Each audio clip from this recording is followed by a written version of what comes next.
Allahu Akbar. Allahu Akbar, Masya Allah.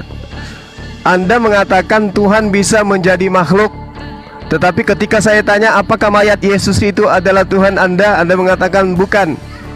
Anda lagi mabuk. Anda bertanya kepada saya, apakah Tuhan Anda bisa menjadi makhluk? Saya katakan kepada saudara, yang namanya Tuhan Khalik itu tidak bisa menjadi kembar. Saya ulang, Tuhan itu tidak bisa menjadi kembar dua Tuhan. Tuhan menciptakan dirinya menjadi dua yang setara hebatnya, nggak bisa. Apalagi menciptakan dirinya menjadi makhluknya sendiri. Itu hanya ada di konsep politeisme, penyembah-penyembah berhala. Nah coba, Anda akan sama, Anda itu meludah ke atas, jatuhnya tepat di jidat Anda sendiri. Anda mengatakan Tuhan kami bisa jadi makhluk. Ditanya, apakah mayat Yesus itu adalah Tuhan Anda yang pencipta kamu? Bukan, itu bukan Tuhan kami. Kayak mana logika Anda ini? Anda berapi-api. Anda mengatakan jangan Tuhan itu diukur dengan makhluk. Loh, ya yang mengukur dengan makhluk kan Anda. Anda menyatakan Yesus itu adalah Tuhan Anda, sehingga Tuhan Anda satu, yaitu Yesus, yang adalah Bapa itu sendiri. Begitu menjadi mayat, dia langsung ditendang, diingkari. Ini apa namanya? Harusnya Anda mengakui mayat Yesus itu adalah mayat Bapa. Itu baru top, itu baru waras. Coba, Tuhan kami satu, bisa jadi makhluk. Bahkan Anda tadi mengatakan bisa jadi kambing. Ya, cuman Anda plesetkan kembali bisa jadi manusia. Lalu kemudian Anda bertanya, apakah Tuhannya Bang Suma bisa menjadi makhluk? Konyol. Yang namanya Tuhan tidak bisa menjadi bukan Tuhan. Dengan kata lain, Tuhan tidak bisa menjadi makhluk. Makhluk itu bukan Tuhan. Berarti kalau ada Tuhan menjadi makhluk, Tuhan berubah menjadi bukan makhluk. Dan itu di Anda, itu di agama Anda. Makanya Tuhan Anda itu 2, 3. Saya sudah menjelaskan kepada saudara, kami mengenal Allah. Umat Islam itu bersaksi tidak ada Tuhan selain Allah. Maka kami mengenal Tuhan kami satu-satunya Tuhan. Satu-satunya Tuhan yang kami kenal itu, yang laisa kami seli itu, yang bukan makhluk itu, akan kami lihat wajahnya. Wow, betapa bahagianya kami melihat esensi pencipta langit dan bumi yang tidak serupa dengan apapun. Sementara Anda bukan hanya melihat, Tuhan Anda menjadi mayat. Tuhan Anda menjadi makhluk, nonetnya dipotong, bibirnya netek. Itu Tuhan Anda tuh, jangan Anda ingkari. Jangan giliran membangkitkan Lazarus, wah itu Tuhan kami. Giliran menjadi mayat, itu bukan Tuhan kami. Wow, keren.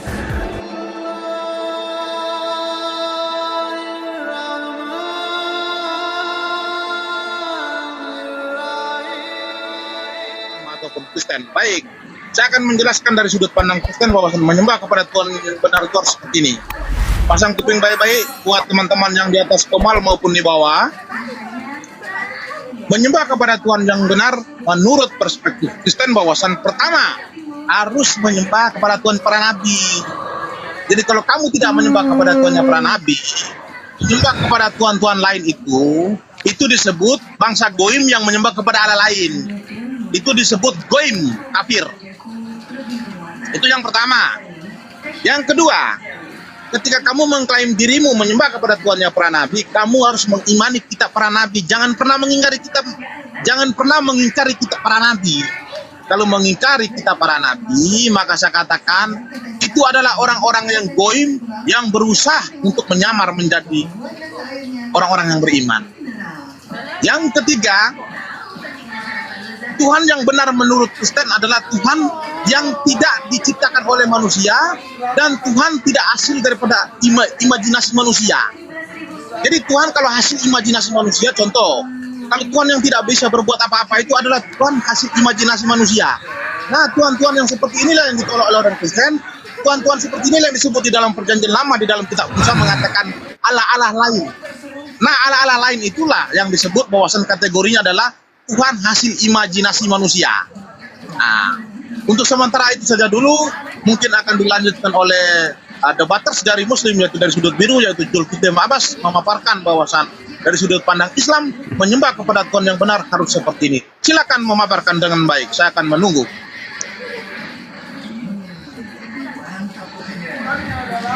Iya, baik. Bismillahirrahmanirrahim.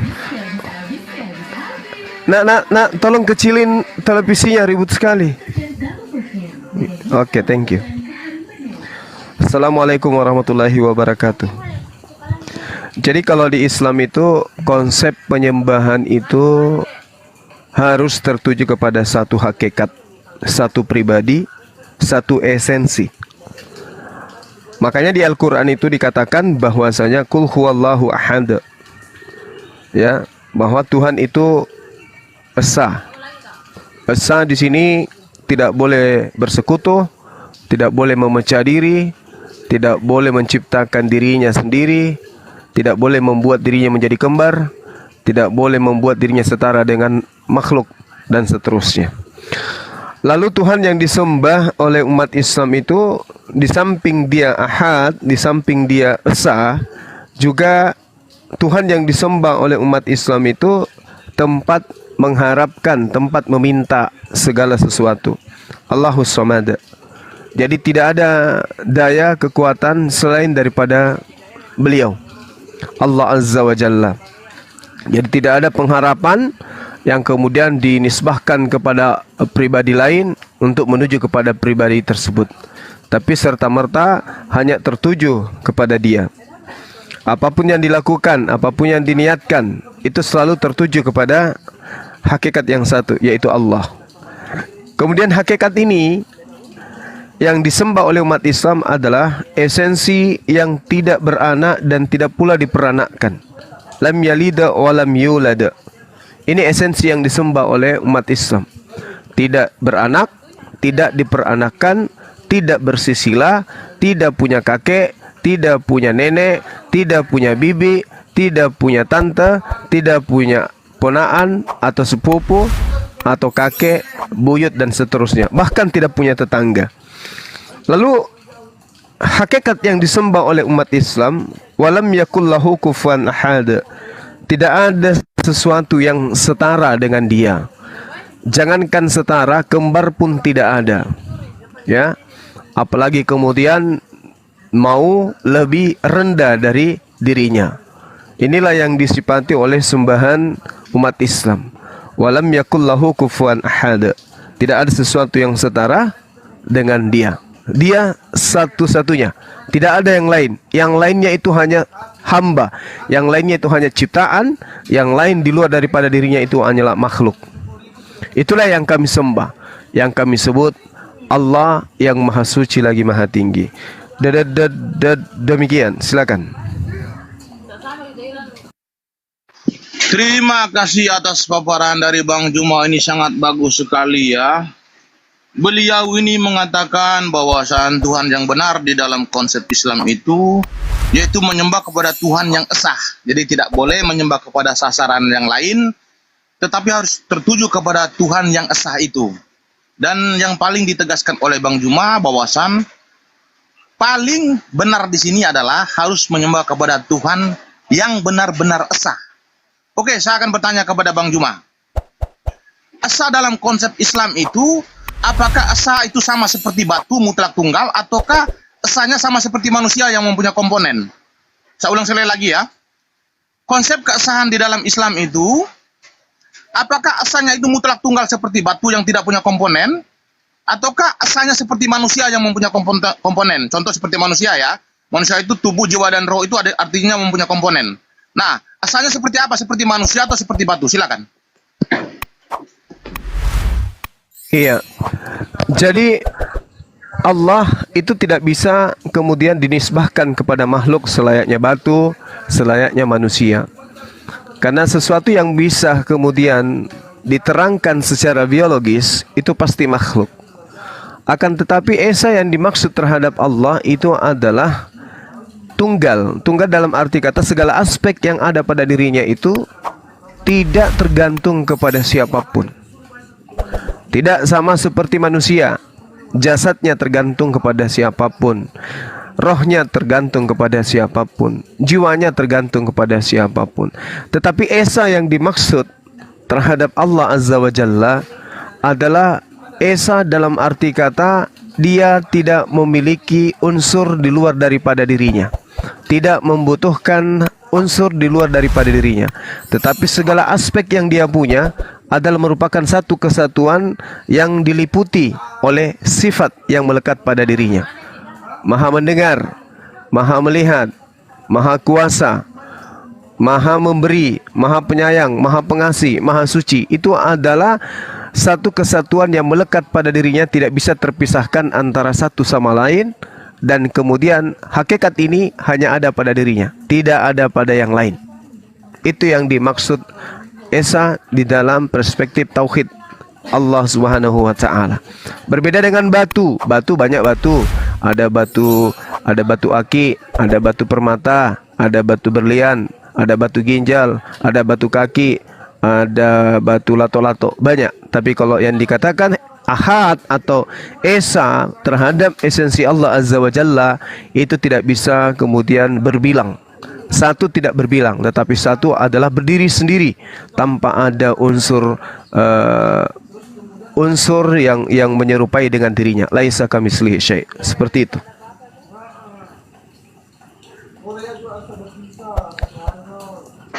Oke, berarti esa yang dimaksud di sini artinya tidak sama dengan makhluk. Tidak sama dengan makhluk itu maksudnya tidak bisa dijelaskan secara detail ataukah seperti apa? Silakan. Iya, jadi hakikat Allah itu tidak serupa dengan makhluk. Laisa kamitslihi syai'. Jadi kesatuan daripada apa yang ada pada diri Allah yang saya gambarkan tadi, hanya kepadanya segala aspek penyembahan, kekuasaan, kemudian ibadah, kemudian permohonan dan seterusnya, itu dia esa tunggal, tidak berbilang. Sama seperti yang diterangkan di dalam kitabnya orang Yahudi. Pada saat Tuhan itu menciptakan, pada saat dia kemudian belum menciptakan apapun, maka dia sendiri, tidak ada yang lain. Sendiri dia, tak ada yang lain. Hanya hakikatnya yang ada.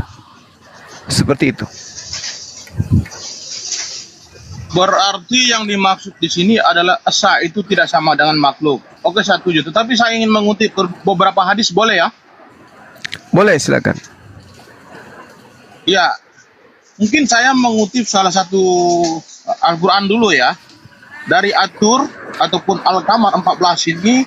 Ya. Di sini dijelaskan Tuhan Bang Juma itu hanya punya mata saja. Artinya di sini sudah pribadi yang berbeda. Oke, kita lanjutkan ke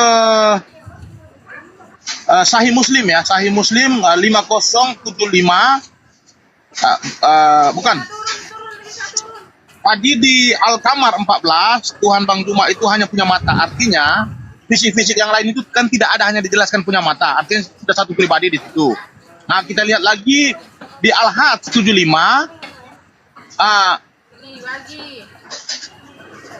Bentar, salah. Di At-Tur, di Al-Qamar 14 tadi, Tuhan Anda hanya punya mata. Berarti ini sudah pribadi yang berbeda. Lalu di Al-Maidah 64, Tuhan Anda punya tangan. Di sini tidak dijelaskan Tuhan Anda itu punya kaki, punya tangan, punya wajah, punya mata, punya rambut, tidak ada.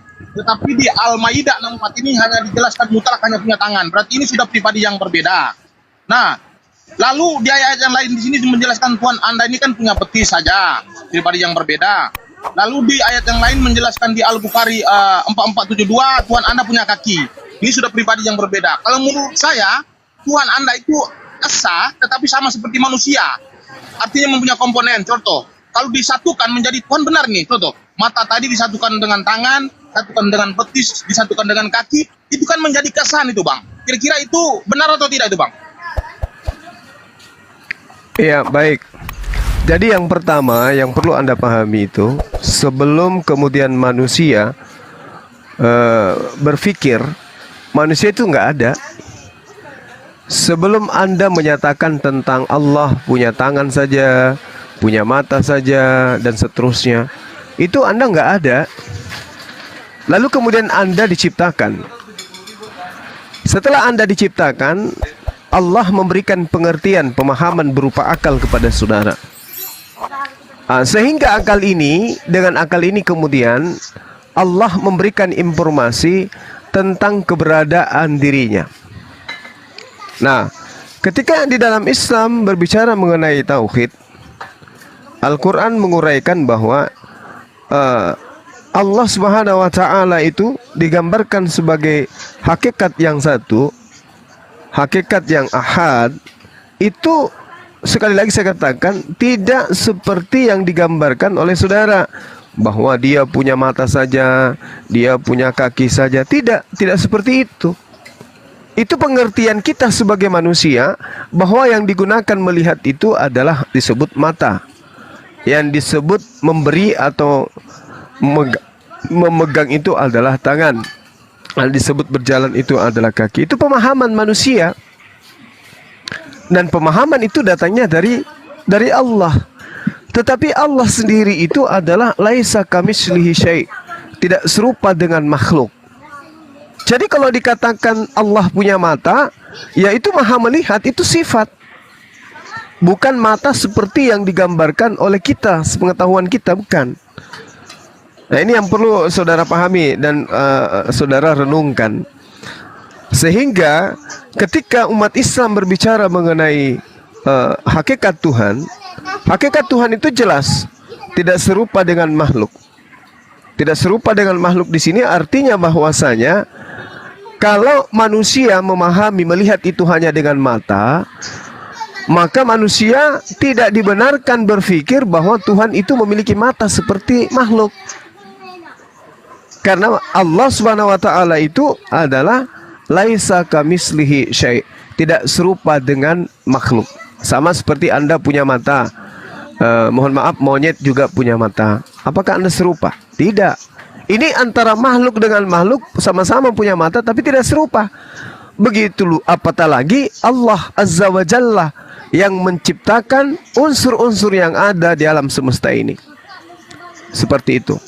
Jadi kalau Anda mengatakan di ayat ini hanya punya mata, di ayat ini Allah tidak sedang membahas tentang wujud dirinya. Allah tidak pernah membahas tentang wujud dirinya. Ketika kemudian Allah menceritakan dia maha melihat, itu dia sedang mengatakan dia maha kuasa untuk menyaksikan segala apa yang dilakukan oleh manusia. Ketika Allah mengatakan dia maha memberi dengan tangannya, itu Allah sedang menjelaskan tentang sifatnya yang maha memberi.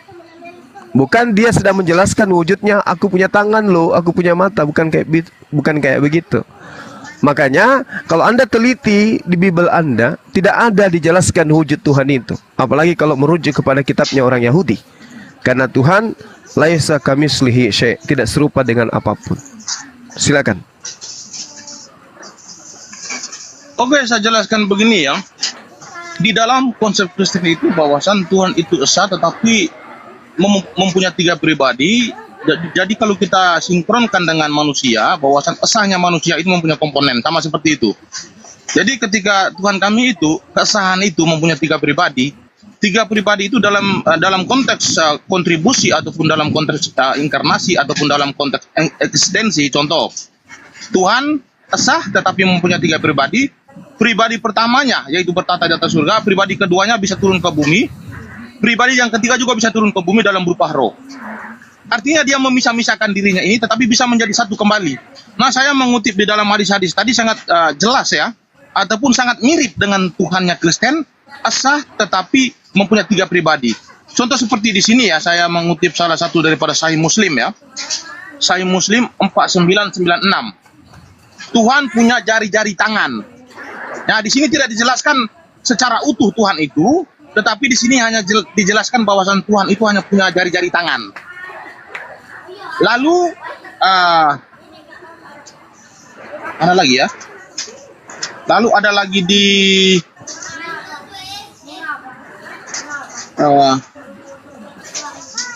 toko sebelah. Lalu ada lagi di Sahih Muslim 4731, Tuhan di sini punya wajah dan juga ada yang punya betis, lalu di sini Tuhan punya tangan.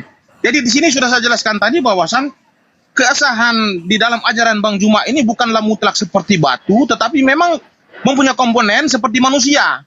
Nah, Tuhan kami itu sudah saya jelaskan tadi bahwa konsep keesahan di dalam Kristen itu sama seperti manusia yang mempunyai komponen. Nah, terbukti memang Tuhan kami itu Bapa, Putra dan Roh Kudus, Putra dan Roh Kudus dalam konteks ekstensi turun ke bumi bisa. Nah, Tuhan Bang Juma juga di sini sama persis. Di sini Tuhan Bang Juma menjelaskan hanya punya kaki, berarti punya pribadi yang berbeda. Tuhan Bang Juma hanya punya betis, pribadi yang berbeda. Lalu Tuhan Bang Juma hanya punya tangan, pribadi yang berbeda. Lalu Tuhan Bang Juma hanya punya wajah, pribadi yang berbeda. Lalu Tuhan Bang Juma hanya punya mata, pribadi yang berbeda. Nah, semuanya ini kalau disatukan, kaki, betis, tangan, wajah, mata, ini kalau disatukan, ini untung rambutnya tidak ada nih. Hanya rambut aja yang tidak dijelaskan di sini. Mulai dari jari, kaki, betis, tangan, sampai dengan wajah, dengan mata, semua dijelaskan. Di sini kekurangan rambut tidak ada. Kalau di sini rambut dijelaskan Tuhan Bang Juma ada rambut, berarti di sini memang aslinya sudah manusia ini, sudah persis manusia betul ini. Jadi menurut saya kesahan yang Bang Juma imani ini sama seperti Kristen, kesahan dalam konteks mempunyai pribadi, jadi mempunyai komponen. Jadi kalau disatukan kaki, jari, dengan betis, dengan mata, dengan wajah, dengan tangan, kalau disatukan semua menjadi esa. Itu Bang Juma menurut saya. Mungkin Bang Juma mempunyai penjelasan terbuka, beda silakan. Iya, jadi gini, sekali lagi saya katakan bahwasanya di Islam itu Allah Subhanahu wa taala itu tidak serupa dengan makhluk.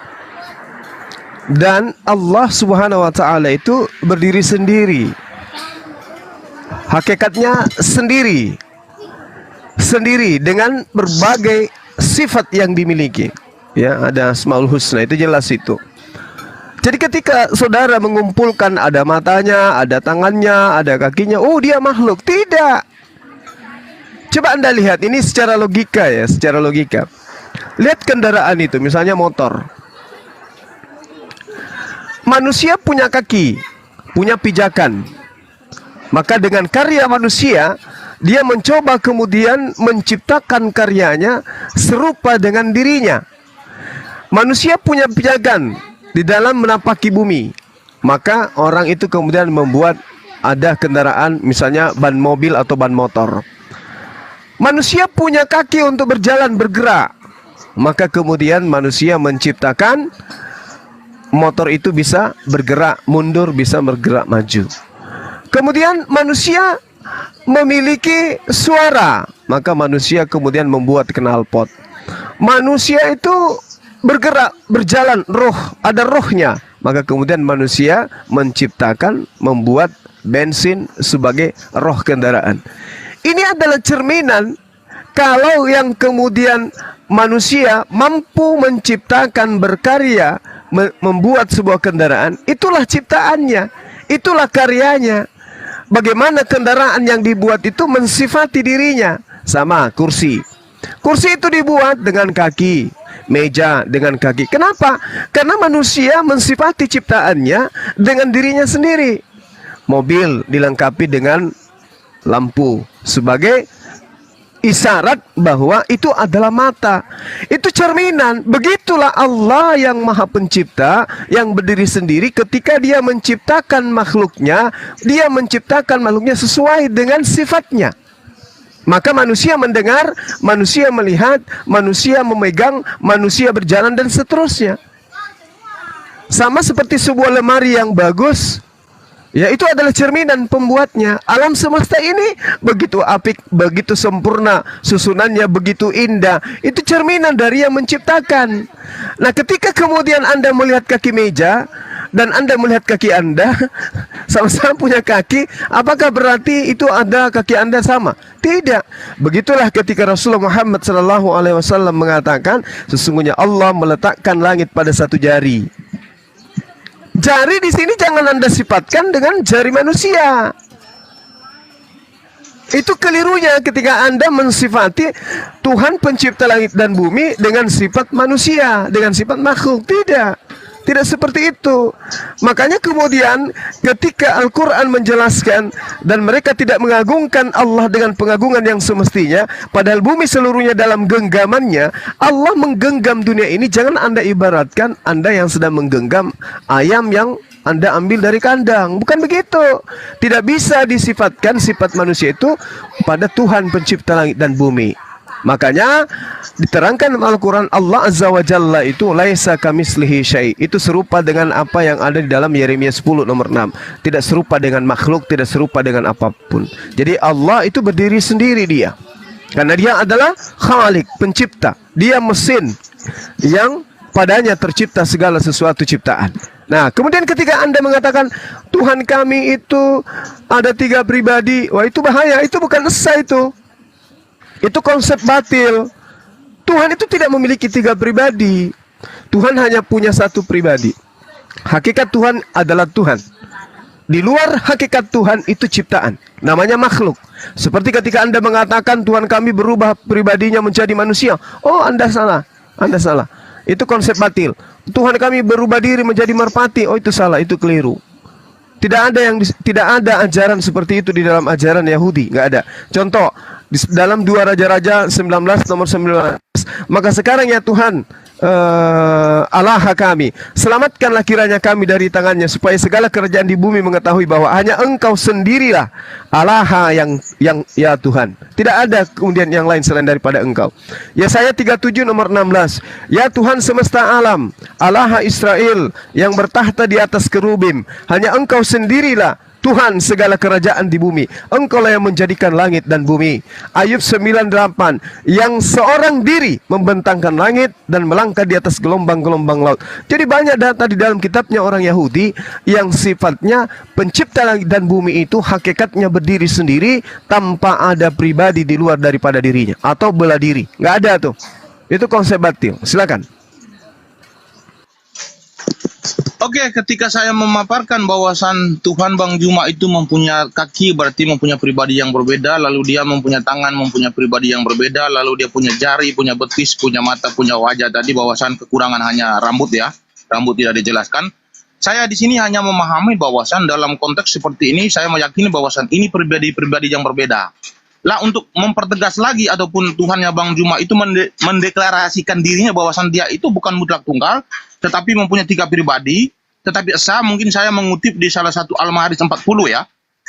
Al-Ma'arij 40 ini Tuhan Bang Juma ini mendeklarasikan bahwasan dia ini bukan mutlak tunggal. Saya bacakan ya. Maka aku bersumpah ini adalah Tuhannya Bang Juma. Setuju Bang Juma ya, yang berbicara ini adalah Tuhannya Bang Juma ya? Iya. Bang Juma? Iya, silakan. Ya. Maka aku di sini tertuju kepada Tuhannya Bang Juma. Maka aku bersumpah, berarti Tuhannya Bang Juma itu bersumpah ya.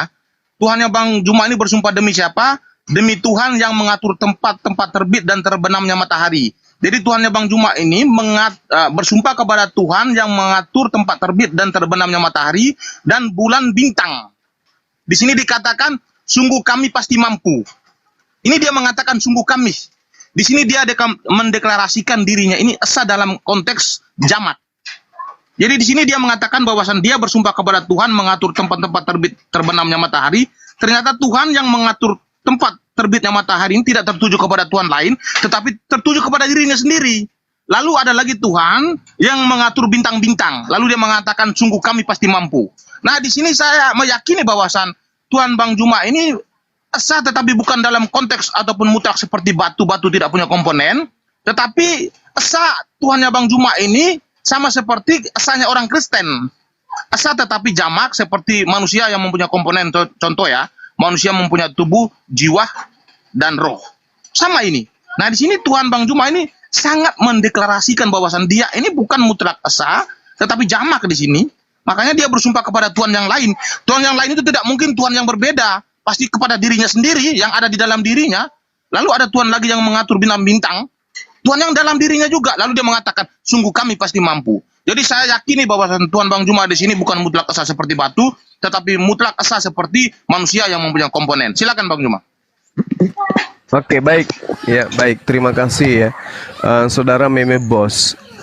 Jadi Anda sudah belajar tentang Tuhan yang disembah oleh umat Islam, sayangnya hanya menggunakan terjemahan.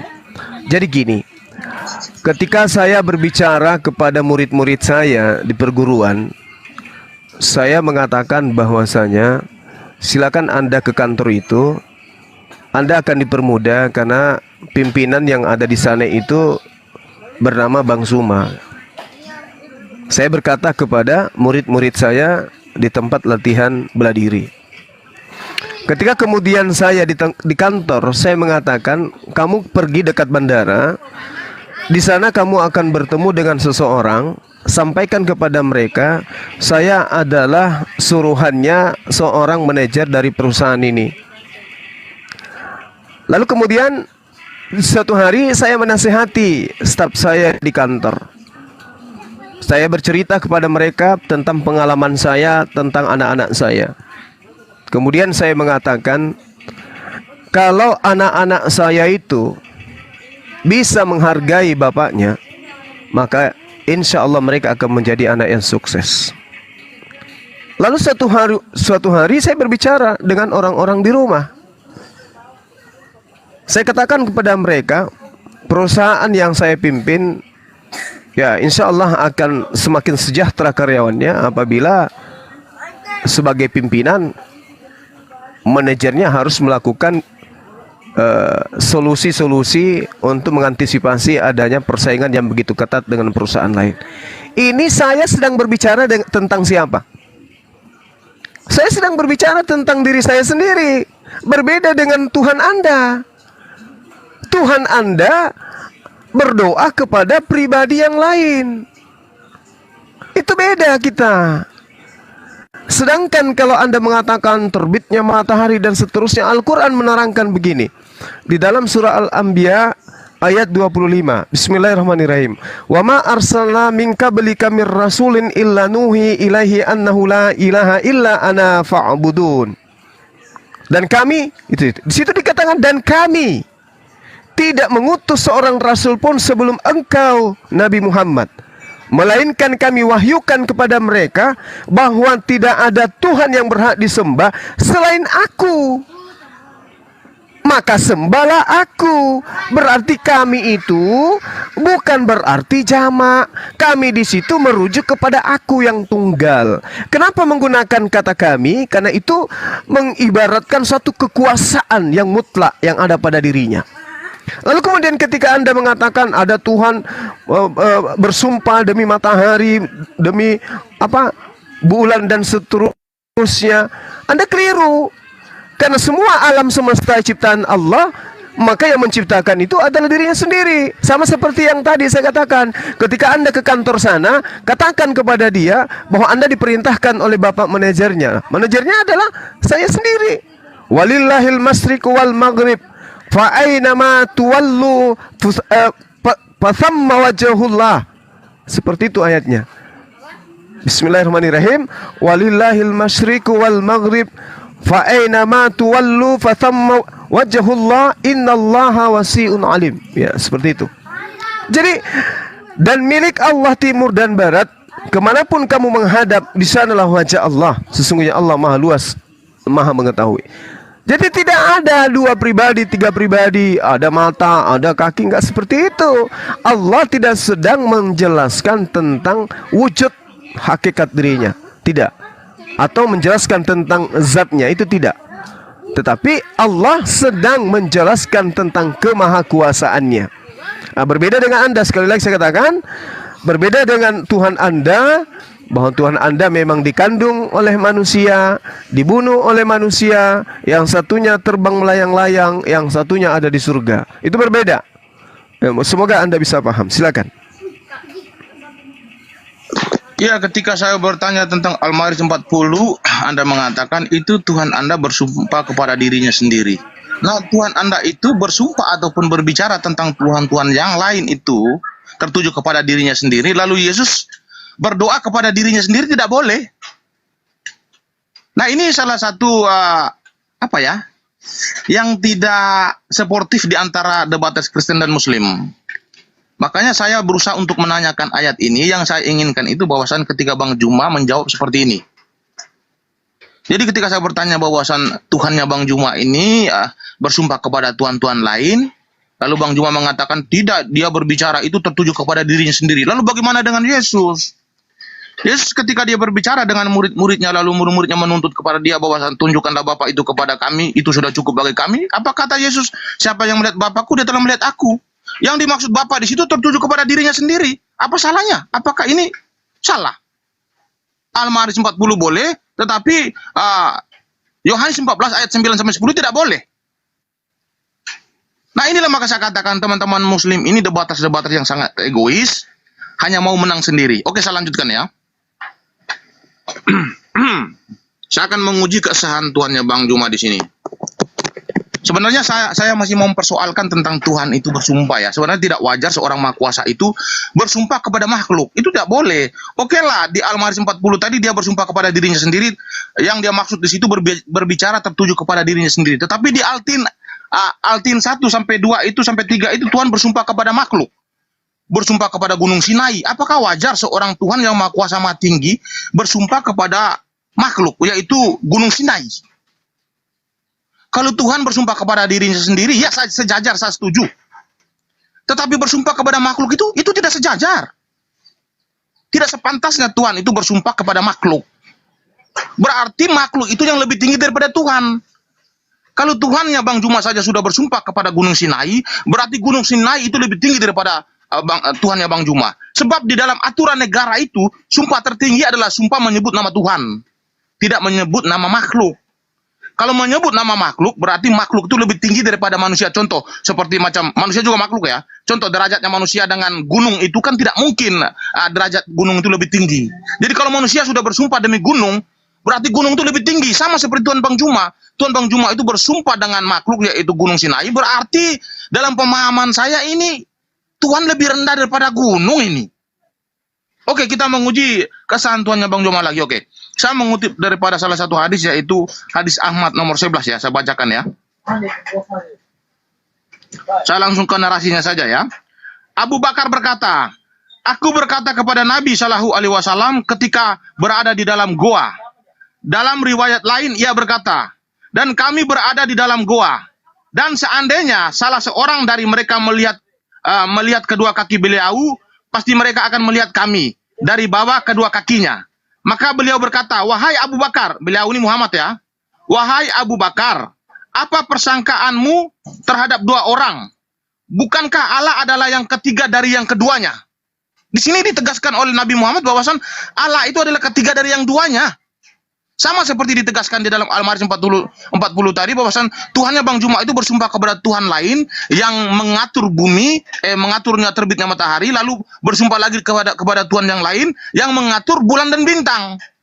Di sini menegaskan bahwasan dia itu esa tetapi mempunyai pribadi yang berbeda. Coba dijelaskan. Di sini Muhammad mengatakan sesungguhnya Tuhan itu adalah kedua dari yang ketiga. Silakan.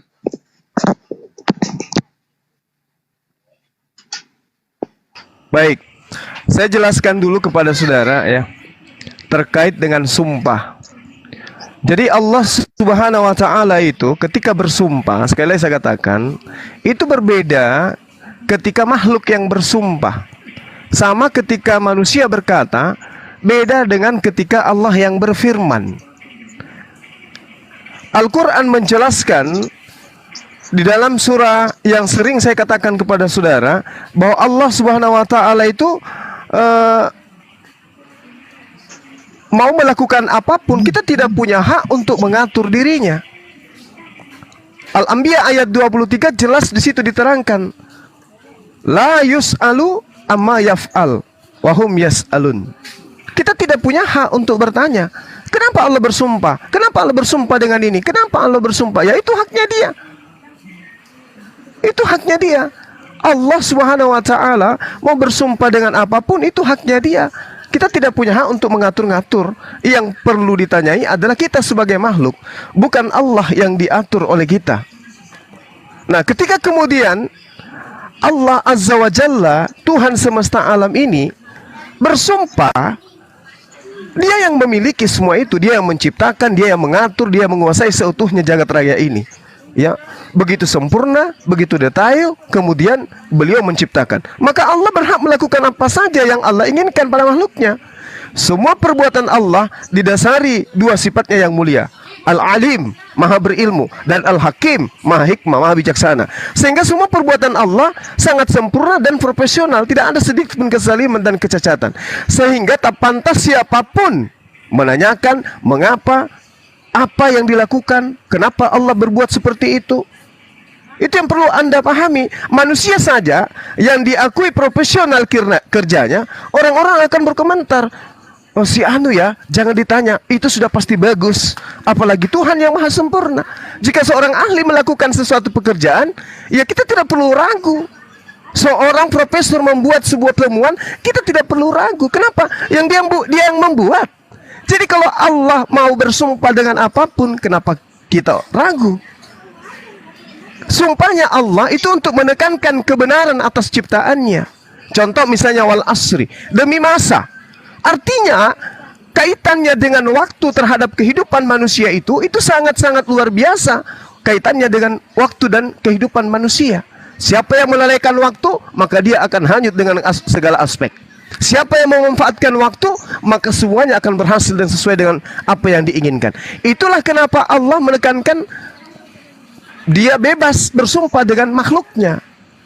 Seperti itu, ya, agar Anda pahami.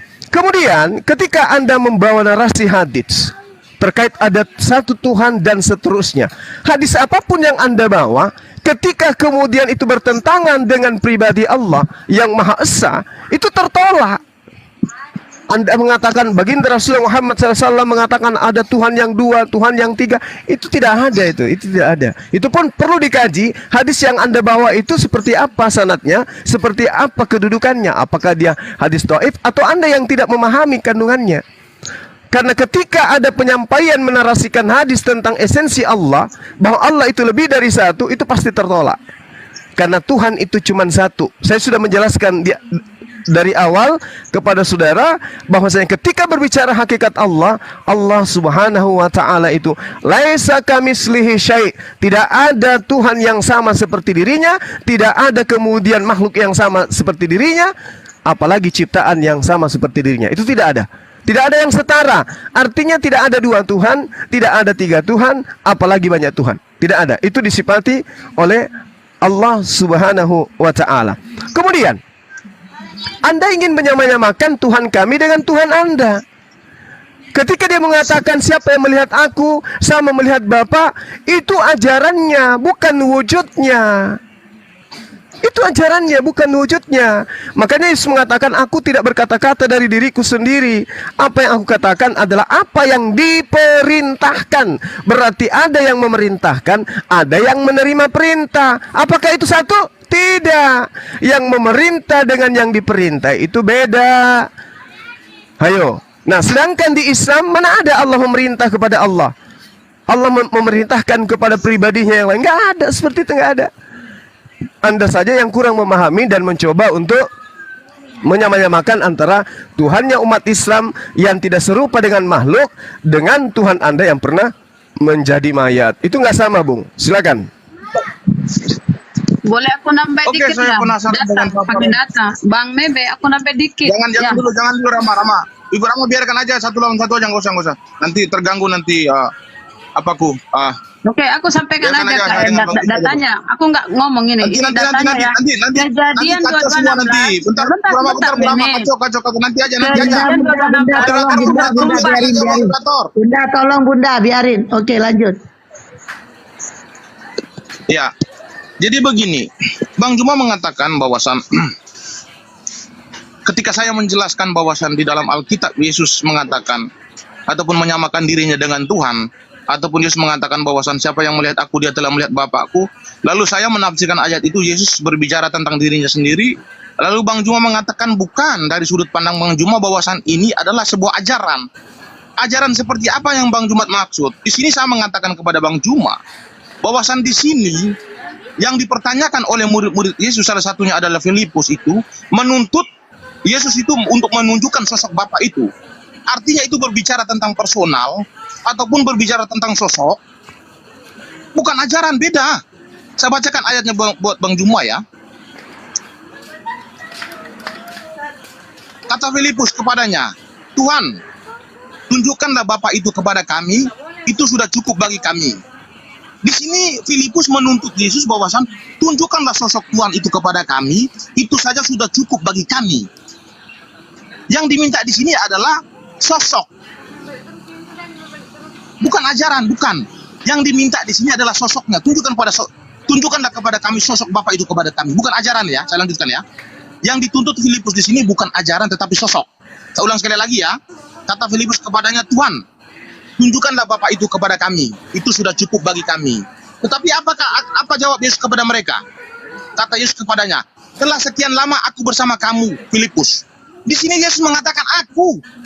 Yang dituntut oleh Filipus itu adalah Bapa. Kenapa Yesus mengatakan aku sudah di sini? Saya ulang sekali lagi ya. Dituntut oleh Filipus di sini dengan murid-murid Yesus yang lain itu bahwasan tunjukkanlah sosok Bapa itu kepada kami. Itu sudah cukup bagi kami. Tetapi Yesus menjawab dirinya. Yesus mengkorelasikan dirinya dengan Bapa. Dia mengatakan, telah sekian lama aku berada bersama-sama kamu, Filipus. Kenapa dia menjawab dirinya? Yang dituntut Bapa bukan dia. Apa dia harus mengatakan bahwasan dia sudah berada di situ? Berarti di sini dia menyamakan dirinya dengan Bapa. Berarti sama seperti Al-Ma'arij 40 tadi, bahwasan bersumpah di situ artinya berbicara kepada dirinya sendiri, sama. Yesus di sini berbicara tentang dirinya sendiri. Berbicara tentang Bapa adalah berbicara tentang dirinya sendiri, sama itu, Pak. Jadi ketika Bang Juma mengatakan bahwasan ayat ini berbicara tentang ajaran, saya katakan salah. Ayat ini berbicara tuntutan daripada seorang sosok Tuhan itu kepada murid-murid Yesus. Berbeda. Pemahaman sangat keliru. Saya lanjutkan ya.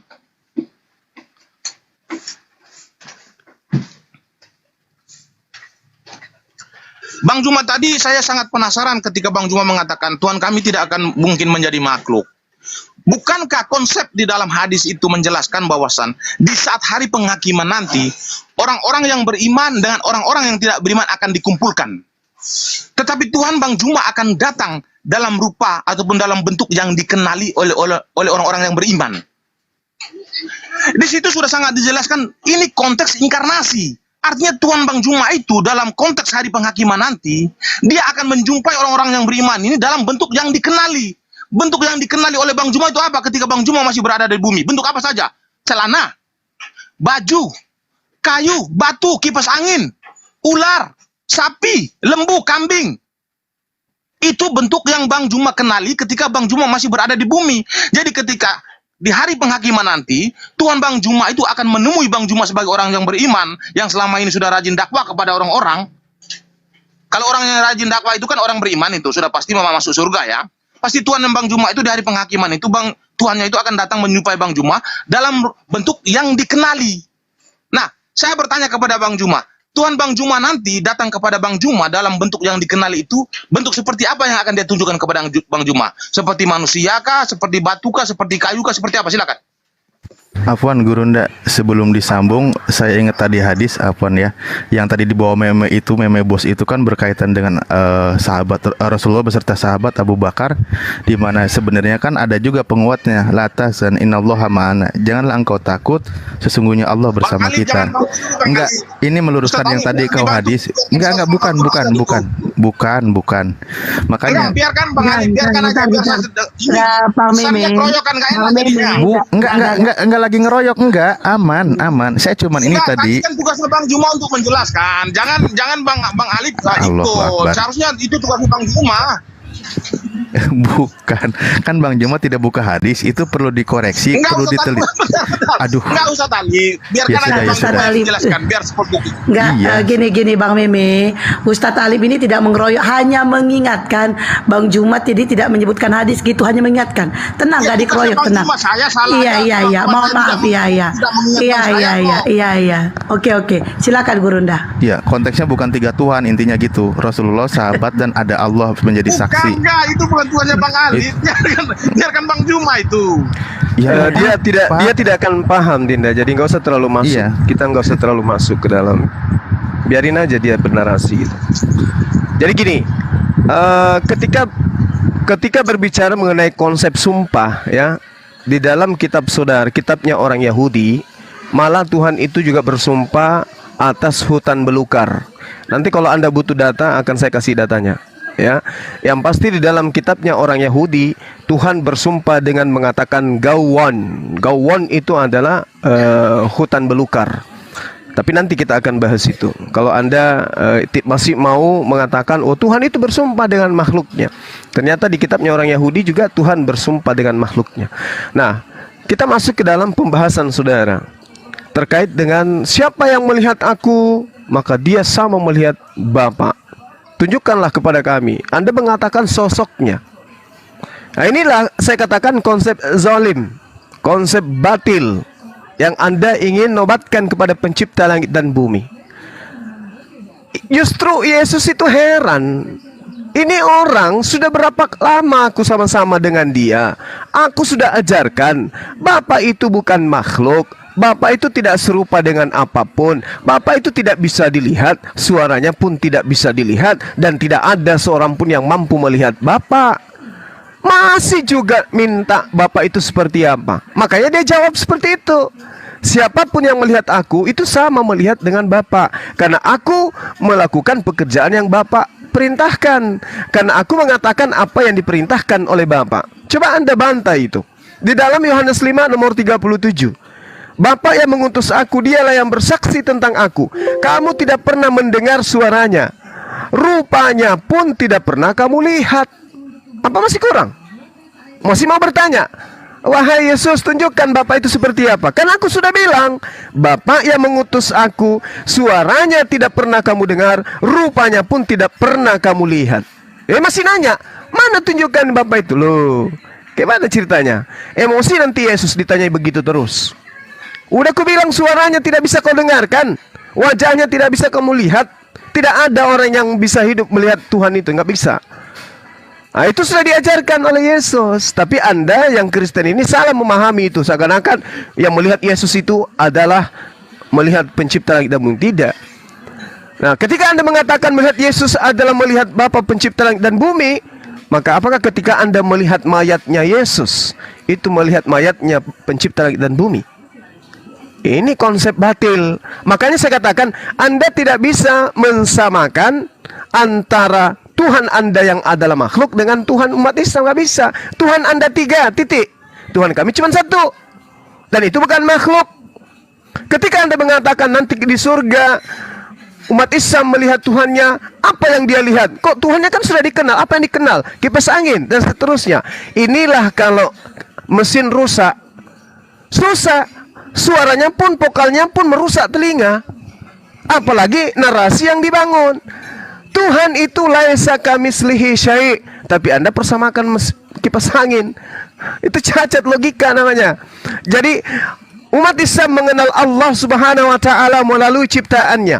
Allah Maha Sempurna, Allah Maha Kuasa, Allah Maha Pencipta. Begitu kami melihatnya nanti, yang kami lihat itu adalah kemuliaannya. Kalau Tuhan menyatakan wujudnya, berarti itu adalah satu keistimewaan. Karena Allah itu wujud, Allah itu ada. Sehingga ketika kami dikatakan melihat Allah, berarti kami melihat wajah Allah. Wajah di situ kemuliaan, wajah di situ adalah kebesaran. Layaknya kemudian ketika kita ada di alam semesta ini, ada yang disebut matahari. Orang semua tahu matahari itu ada, cahayanya bersinar kemana-mana. Tapi tidak ada manusia pun yang bisa mengatakan bahwasanya matahari itu wujudnya seperti apa, komponen wujudnya seperti apa. Tapi cahayanya ngerti. Begitu kita memaksakan menatap matahari, yang kita lihat apa? Cahaya. Cahaya yang kita lihat. Wujudnya gimana? Bentuknya seperti apa? Tidak ada yang bisa, kecuali hanya mengatakan, oh dia bulat. Dia bulat, dia berwarna merah. Tapi apakah seperti itu? Apakah itu wujud yang sebenarnya? Tidak ada yang bisa tahu. Jadi Allah itu wujud, Allah itu ada. Ketika umat Islam itu nanti di akhirat melihat Allah, itu betul. Kenapa bisa melihat Allah? Karena Allah yang menghendaki. Apakah dilihat seperti makhluk? Tidak. Sekali lagi tidak. Laisa kamitslihi syai'. Tidak seperti makhluk. Itu yang perlu Anda pahami. Kembali kepada pertanyaan saya, apakah ketika melihat mayat Yesus itu sama halnya melihat pencipta langit dan bumi? Supaya Anda tahu bahwa Tuhan Anda yang 3 itu tidak bisa dikatakan 1. Silakan. Luar biasa paparan Bang Juma. Jadi apresiasi dari saya adalah hanya memberikan sebuah tepuk tangan. Oke, saya mengutip dari salah satu paparan Bang Juma mengatakan bahwasan di dalam Alkitab Perjanjian Baru, khususnya Injil, Yesus sangat menegaskan bahwasan Bapa itu tidak bisa dilihat dan Bapa itu bukan makhluk. Saya setuju. Saya memberikan jempol kepada Bang Juma dan saya memberikan salah satu apresiasi yang baru lagi dengan bertepuk tangan lagi. Saya sepakat dengan kata Yesus dan saya sepakat dengan paparan Bang Juma. Jangan dipotong Bu Rama, mengganggu Bu Rama ini dari tadi memang iya. Oke, saya ulang ya. Saya sepakat dengan perkataan Yesus bahwasan Bapa itu tidak bisa dilihat. Dan Bapa itu bukan makhluk. Lalu dilanjutkan oleh Bang Juma sama seperti demikian. Seperti yang dinarasikan Yesus. Saya sangat setuju 100%. Tetapi di situ berbicara tentang hakikat Bapa. Bukan dalam konteks inkarnasi. Tuhan Anda juga kalau berbicara tentang esensinya itu tidak bisa dijangkau oleh manusia, tidak bisa dilihat oleh manusia. Tetapi dalam konteks hari penghakiman nanti, sudah saya jelaskan tadi bahwasan Tuhan Anda itu datang kepada orang-orang beriman, dia menunjukkan kepada Anda itu dalam wujud yang dikenali. Artinya Tuhan Anda itu ketika hari penghakiman nanti, dia berjumpa dengan Bang Juma nanti, dia menggunakan wujud yang dikenal itu artinya dalam konteks inkarnasi. Bisa saja dia menjadi batu, bisa saja dia menjadi kayu, bisa saja dia menjadi rumput, ataupun menjadi yang lain-lain. Datang untuk menemui Bang Juma, karena Bang Juma adalah orang yang beriman. Di situ disebut dalam konteks inkarnasinya. Tetapi kalau setelah dia berinkarnasi, setelah dia berbicara dengan Bang Juma, orang yang beriman ini, dia akan kembali kepada esensinya yang asli, yaitu tidak bisa dijangkau oleh manusia. Sama seperti Tuhan saya, hanya berbedanya Tuhan saya dan Tuhan Bang Juma itu, Tuhan Bang Juma itu terlambat berinkarnasi. Tuhan saya itu sudah duluan berinkarnasi daripada Tuhan Bang Juma. Tuhan saya itu berinkarnasi ketika kami masih berada di bumi. Nah, Tuhan Bang Juma itu berinkarnasi tunggu harus hari penghakiman. Pembuktinya tidak ada. Ini masih dalam konteks imajinasi ini. Kalau kami itu sudah konkret. Tuhan kami itu dalam konteks inkarnasi, dia bisa berubah wujud menjadi makhluk, itu sudah terjadi. Nah, Tuhan Anda ini masih janji saja sampai kapan dia terus berjanji. Kalau saya katakan ini masih dalam konteks imajinasi, karena ini bukan konkret, masih dijanjikan aja. Saya lanjutkan ya. Tuhan kami itu dalam konteks inkarnasi, dia bisa menjadi makhluk. Pasti Bang Juma akan mengatakan, mustahil. Ya, kata Yesus kepada Bang Juma apa? Mustahil bagi manusia, tetapi tidak untuk Allah. Saya ulang sekali lagi ya. Saya akan menjelaskan kepada Bang Juma bahwasan Tuhan kami itu bisa berinkarnasi menjadi makhluk. Bang Juma akan mengatakan, mustahil. Tetapi apa kata Yesus kepada Bang Juma? Mustahil bagi manusia, tetapi tidak untuk Tuhan. Sama seperti Tuhannya Bang Juma. Kalau Bang Juma mengatakan, Tuhan kami tidak akan mungkin menjadi makhluk. Mustahil bagi Bang Juma, tetapi tidak untuk Tuhan. Apa buktinya? Hari penghakiman nanti, Tuhan Anda berinkarnasi menjadi makhluk. Datang untuk menemui Bang Juma. Tuhan Anda bisa berinkarnasi, secara hakikat tidak bisa dijangkau, tetapi secara inkarnasi bisa dijangkau, sama seperti Tuhan kami. Tuhan kami secara hakikat tidak bisa dijangkau oleh manusia, tetapi dalam konteks inkarnasi bisa dijangkau oleh manusia. Hanya perbedaan tadi saya jelaskan bahwasan Tuhannya Bang Juma itu selalu terlambat. Jadi Tuhan kami itu selalu di terdepan. Nah, ini perbedaannya. Perbedaannya saya ulang sekali lagi, Tuhan Anda itu selalu terlambat, tetapi Tuhan kami semakin di depan. Tuhan kami konkret, Tuhan Anda belum konkret, tetapi masih dalam konteks imajinasi. Hanya janji, dan sampai kapanpun akan terus berjanji. Itu tidak akan bisa dibuktikan secara realitas. Kalau Tuhan kami konkret dan realitas, sudah disaksikan oleh banyak orang. Dalam konteks inkarnasi menjadi awan, ataupun menjadi api, ataupun menjadi manusia, sudah disaksikan oleh manusia dan konkret. Tetapi dalam konteks pemahaman ajaran Bang Juma bahwasan hari penghakiman nanti, Tuhan Anda datang dalam rupa yang dikenali, itu masih dalam konteks imajinasi, belum pasti. Itu bedanya Bang Juma. Lalu saya lanjutkan ketika Bang Juma mengatakan, Yesus menegaskan ataupun Musa menegaskan bahwasan di zaman Musa itu Musa mengatakan begini, Tuhan mengatakan kepada Musa, Musa, engkau tidak akan dapat melihat aku, jikalau kamu melihat aku, kamu akan mati. Saya setuju. Itu dalam konteks hakikat. Lalu Yesus mempertegas lagi di Yohanes 5 ayat 37, tetapi 38-nya Bang Juma tidak baca. Di 38 itu menjelaskan bahwasan jikalau kamu tidak percaya kepada Yesus, maka suara Tuhan saja kamu tidak akan mendengar, dan rupanya pun kamu tidak akan bisa melihat kalau kamu tidak percaya kepada Yesus. Di ayat 38-nya. Tetapi kalau kamu percaya kepada Yesus, maka kamu akan mendengar suara Tuhan dan kamu akan melihat Tuhan. Mendengar dalam konteks apa? Melihat dalam konteks apa? Dalam konteks hari penghakiman nanti, kamu akan bisa melihat Tuhan dan akan mendengar suara Tuhan. Tetapi kalau kamu tidak percaya kepada Yesus yang diutusnya, maka kamu tidak akan mendengar suara Tuhan dan kamu tidak akan bisa melihat Tuhan. Silakan Bang Juma.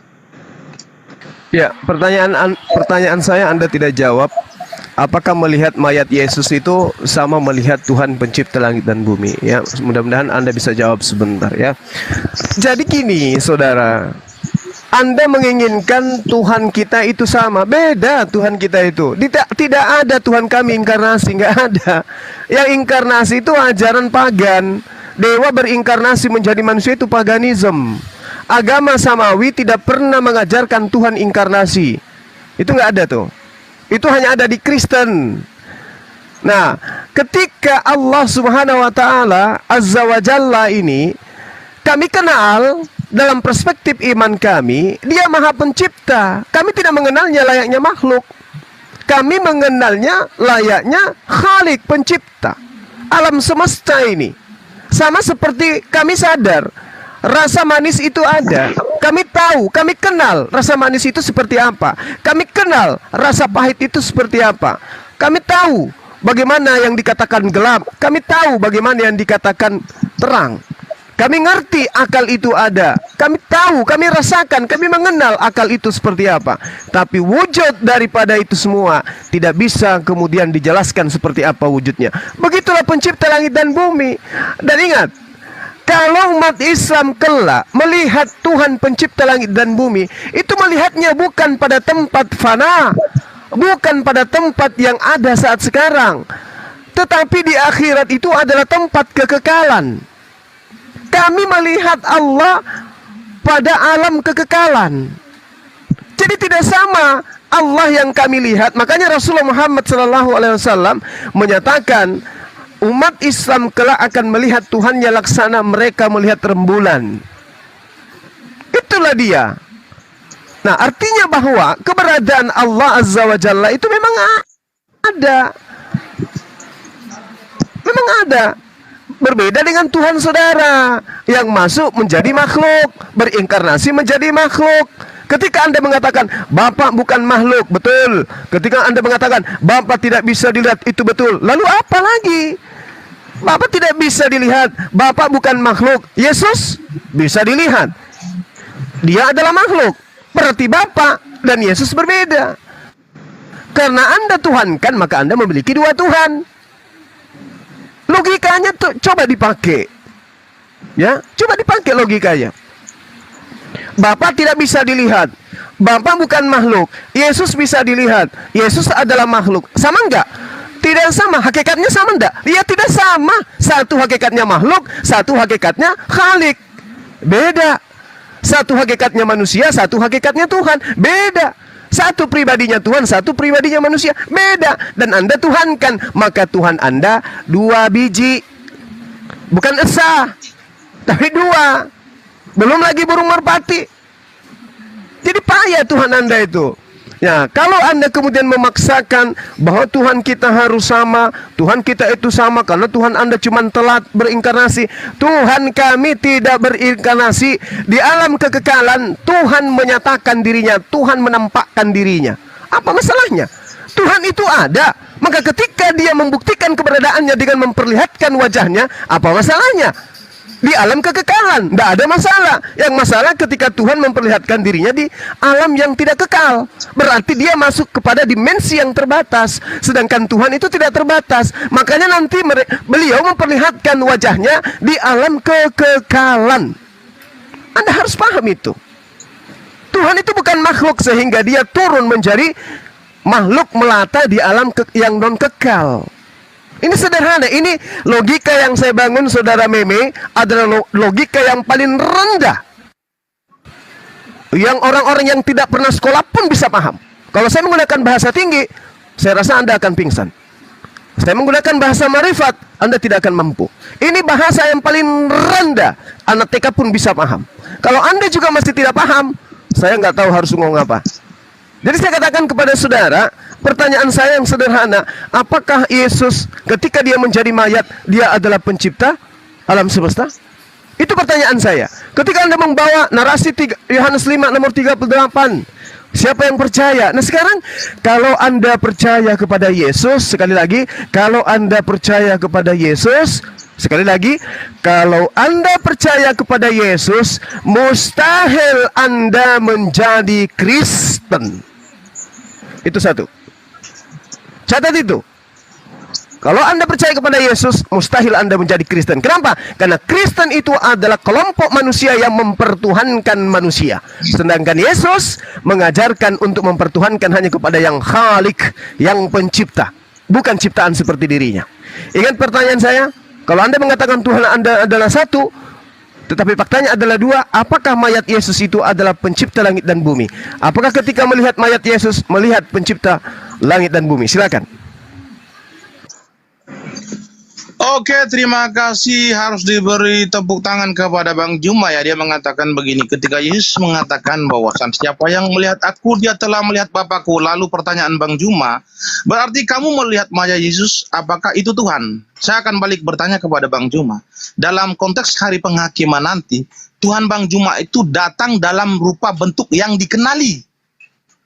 Bentuk yang dikenali itu sudah saya katakan tadi ketika Bang Juma sedang berada di dunia, bentuk apa saja yang sudah Bang Juma lihat. Saya katakan tadi kambing, Bang Juma sudah pasti pernah melihat.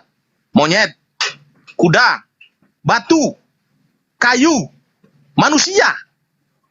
Nah, bentuk-bentuk yang seperti inilah salah satunya akan digunakan oleh Tuhan Bang Juma dalam konteks inkarnasinya untuk menemui Bang Juma. Saya tidak mengatakan bahwasan Tuhan Bang Juma akan menjadi kambing, tetapi seandainya ini ya, tidak menjadi kambing ya, seandainya dalam konteks inkarnasi Bang Juma di hari penghakiman nanti, Tuhan Bang Juma akan menjadi kambing, apakah Bang Juma akan mengatakan Tuhan Bang Juma kambing? Ini pertanyaan sama seperti Bang Juma tanyakan kepada saya.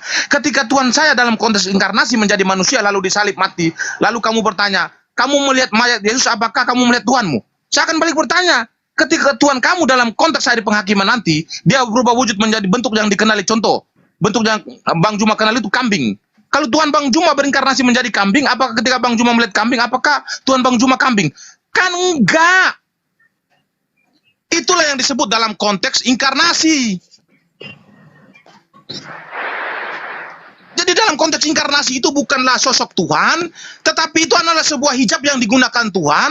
Supaya apa? Supaya manusia itu bisa berbicara langsung dengan Tuhan.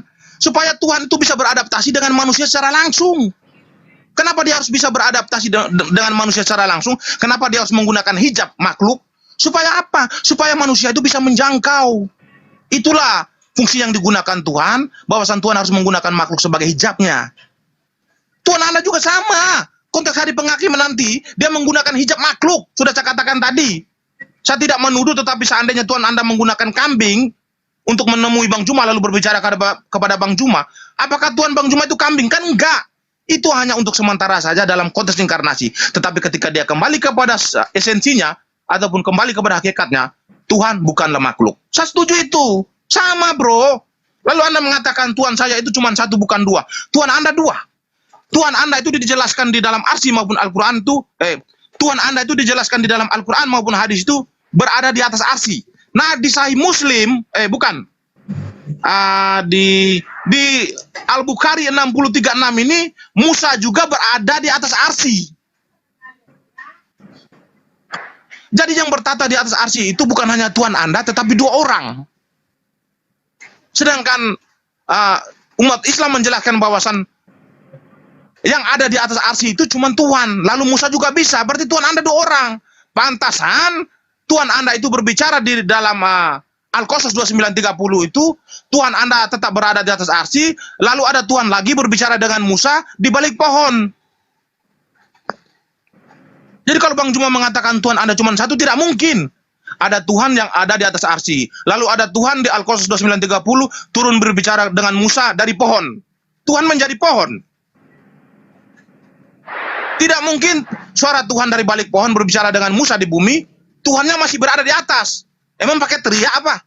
Maka saya katakan Tuhan Bang Juma itu dua, satu berada di atas arsy, satunya turun ke bumi berbicara dengan Musa dari balik pohon di Al-Qasas 29:30. Jadi Tuhan Bang Juma itu bisa saja Dewinatur ataupun Tritunggal. Bisa. Tritunggalnya itu di hadis Ahmad nomor 11, lalu di Al-Ma'arij 40 itu Tritunggalnya. Dewinaturnya itu yaitu di Al-Qasas 29:30 tadi. Tuhan Bang Juma di atas arsy, lalu ada Tuhan lagi dari balik pohon di bumi berbicara dengan Musa. Jadi saya rasa Tuhan kita tuh sama, Dominatur dan Tritunggal Bang Juma, sama itu Bang Juma. Silakan Bang Juma. Oke, baik. Jadi semakin semakin kesini makin aneh ya. Anda tidak menjawab pertanyaan saya. Apakah melihat Yesus itu sama melihat pencipta langit dan bumi? Nah, ketika saudara mengatakan Tuhan yang saya sembah itu dua, karena ada di arsy, yang satunya ada datang di balik pohon. Apakah Anda ingin mengatakan bahwa Bang Suma itu ada dua? Karena Bang Suma satu ada di Makassar, yang duanya kemudian ada di balik HP yang sedang Anda dengarkan. Coba dulu. Apakah Bang Suma itu ada dua? Karena kemudian ada satu di Makassar, yang satu ada di dalam HP yang Anda sedang dengarkan. Begitulah Allah. Ketika dia menyatakan diri, Allah kemudian menyampaikan pesannya melalui makhluknya kepada Nabi Musa alaihissalam, melalui tabir, melalui malaikat. Ya, itu yang perlu saudara pahami. Jadi ketika Allah Subhanahu wa taala berfirman kepada Nabi Musa di balik tabir atau di balik pohon, bukan Allahnya yang ada di balik pohon, bukan Bang Suma yang ada di dalam HP. Itu logika yang sangat sederhana supaya Anda paham tentang pencipta langit dan bumi. Nah, kemudian ketika Anda bertanya, tadi saya sudah jelaskan, tapi logika saya supaya Anda paham. Allah Subhanahu wa taala umat Islam kenal. Tanya seluruh umat Islam di atas muka bumi ini, apakah engkau mengenal Allah? Mereka akan mengatakan, ya, kami mengenal Allah. Seperti apa Allah itu? Laisa kamitslihi syai'. Tidak serupa dengan makhluk. Apakah Anda bisa menggambarkan? Tidak bisa kita gambarkan, sebab Allah Azza wa Jalla itu bukan makhluk. Jadi yang kami tahu, yang kami kenal, yang kami paham, Allah Azza wa Jalla tidak serupa dengan makhluk. Maka nanti ketika dia datang menyatakan dirinya tidak serupa dengan makhluk, Anda bertanya, tapi pertanyaannya aneh. Engkau akan melihat Tuhan Allahmu seperti apa yang engkau kenal. Loh, kenapa jadinya lari ke kambing? Kenapa larinya ke kipas angin? Ini berbicara tentang hakikat Allah. Bagaimana Allah kau kenal ketika kamu hidup di atas muka bumi? Begitulah Allah nanti datang menyatakan diri, menyatakan wajahnya kepadamu. Kami mengenal rasa manis itu. Ada rasa manis itu. Begitulah rasa manis itu nanti menyatakan dirinya. Sama ketika saya mengatakan, Anda mengatakan bagaimana Allah itu menyatakan diri. Dia akan datang dengan apa yang kami kenal. Yang kami kenal, yang umat Islam tahu, Allah Azza wa Jalla itu bukan makhluk. Maka ketika kami melihat wajah Allah, kami sedang melihat wajah yang bukan makhluk. Bagaimana itu? Nanti masuk Islam dulu, baru nanti masuk surga, baru Anda bisa tahu. Itulah kebahagiaan yang tidak ada taranya, melihat wajah Allah. Itu paham itu? Jadi jangan sifatkan ke benda, jangan kau sifatkan ke kambing. Karena yang dibahas ini Allah. Apa yang umat Islam tahu tentang Allah, itulah yang mereka nanti lihat wajahnya.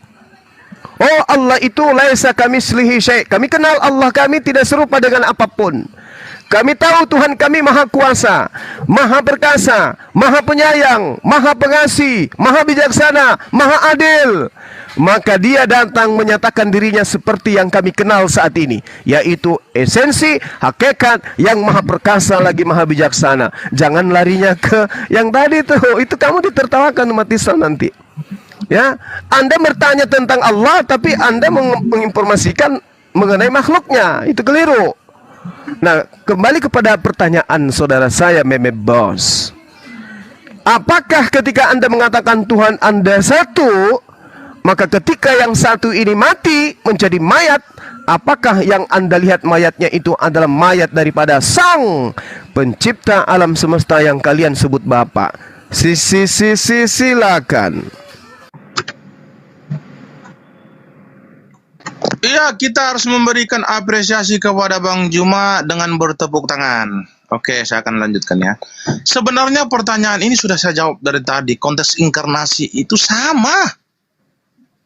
Bang Juma tidak mau mengakui bahwasan di hari penghakiman nanti Tuhannya Bang Juma itu akan menemui orang-orang yang beriman itu dalam bentuk yang dikenali.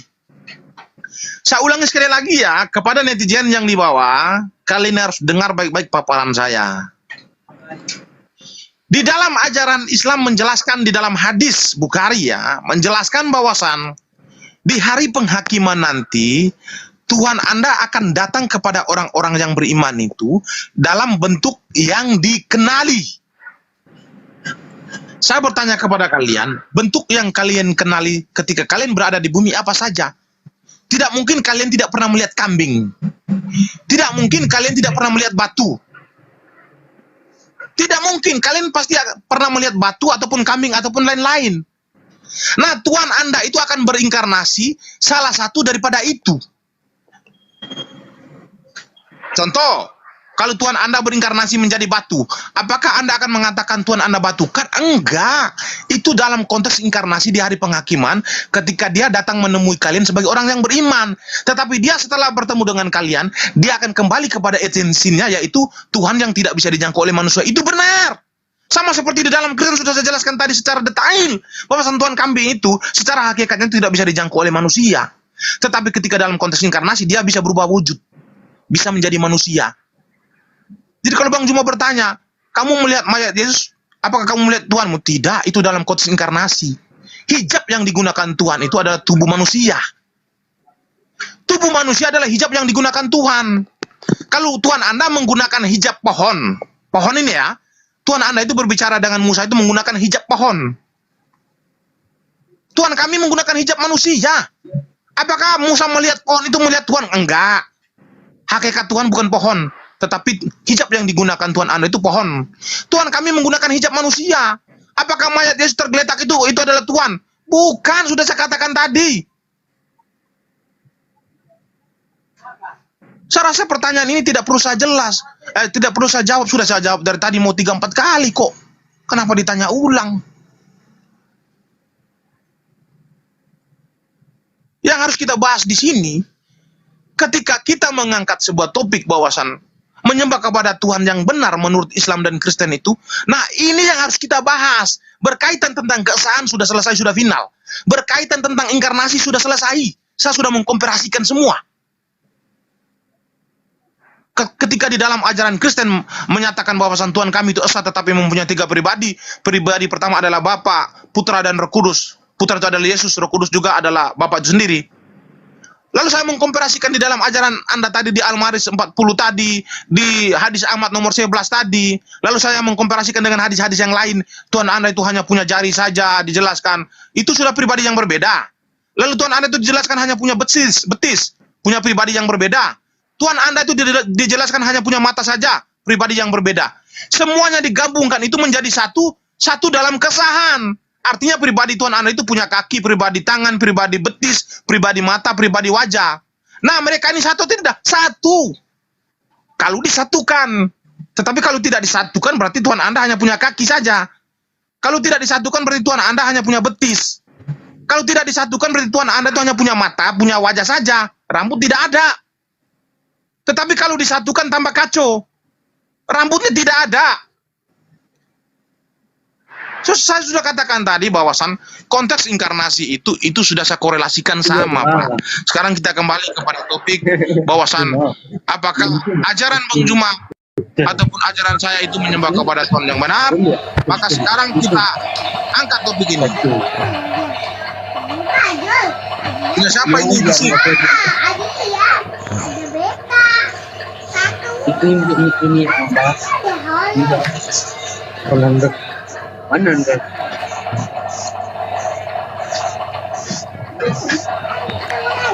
Punya siapa bising mute dulu? Dragon, Oke, mute, saya lanjutkan. dragon, mute, dragon, atau saya turunkan? Dragon, oke lanjut Bang Meme. Oke, saya lanjutkan. Bang Juma, siapa ini?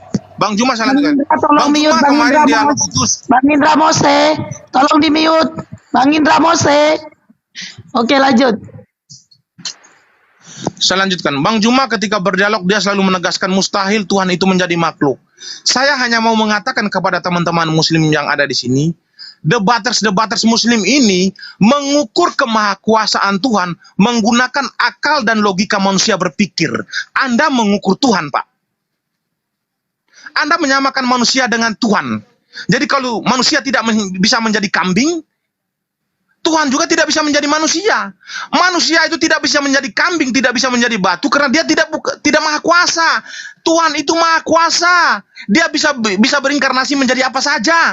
Maka apa yang ditegaskan oleh Yesus kepada murid-muridnya bahwasan mustahil bagi manusia tetapi tidak untuk Tuhan.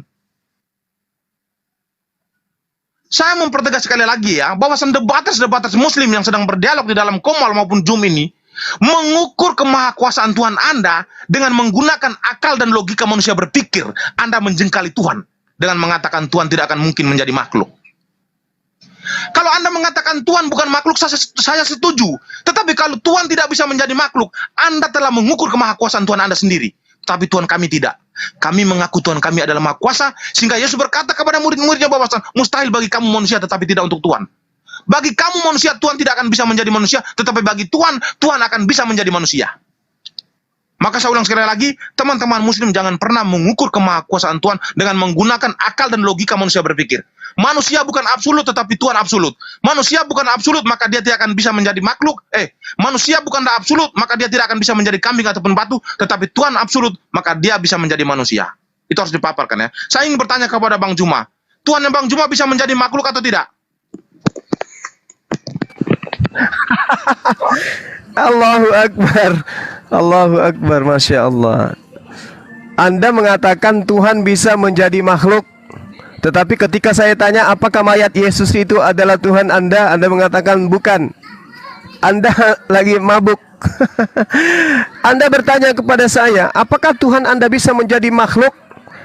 Saya katakan kepada saudara, yang namanya Tuhan Khalik itu tidak bisa menjadi kembar. Saya ulang, Tuhan itu tidak bisa menjadi kembar dua Tuhan. Tuhan menciptakan dirinya menjadi dua yang setara hebatnya, nggak bisa. Apalagi menciptakan dirinya menjadi makhluknya sendiri. Itu hanya ada di konsep politeisme, penyembah-penyembah berhala.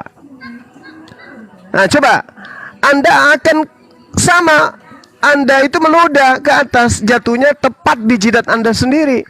Anda mengatakan Tuhan kami bisa jadi makhluk. Ditanya, apakah mayat Yesus itu adalah Tuhan Anda yang pencipta kamu? Bukan. Itu bukan Tuhan kami. Kayak mana logika Anda ini? Anda berapi-api. Anda mengatakan, jangan Tuhan itu diukur dengan makhluk. Loh, ya, yang mengukur dengan makhluk kan Anda.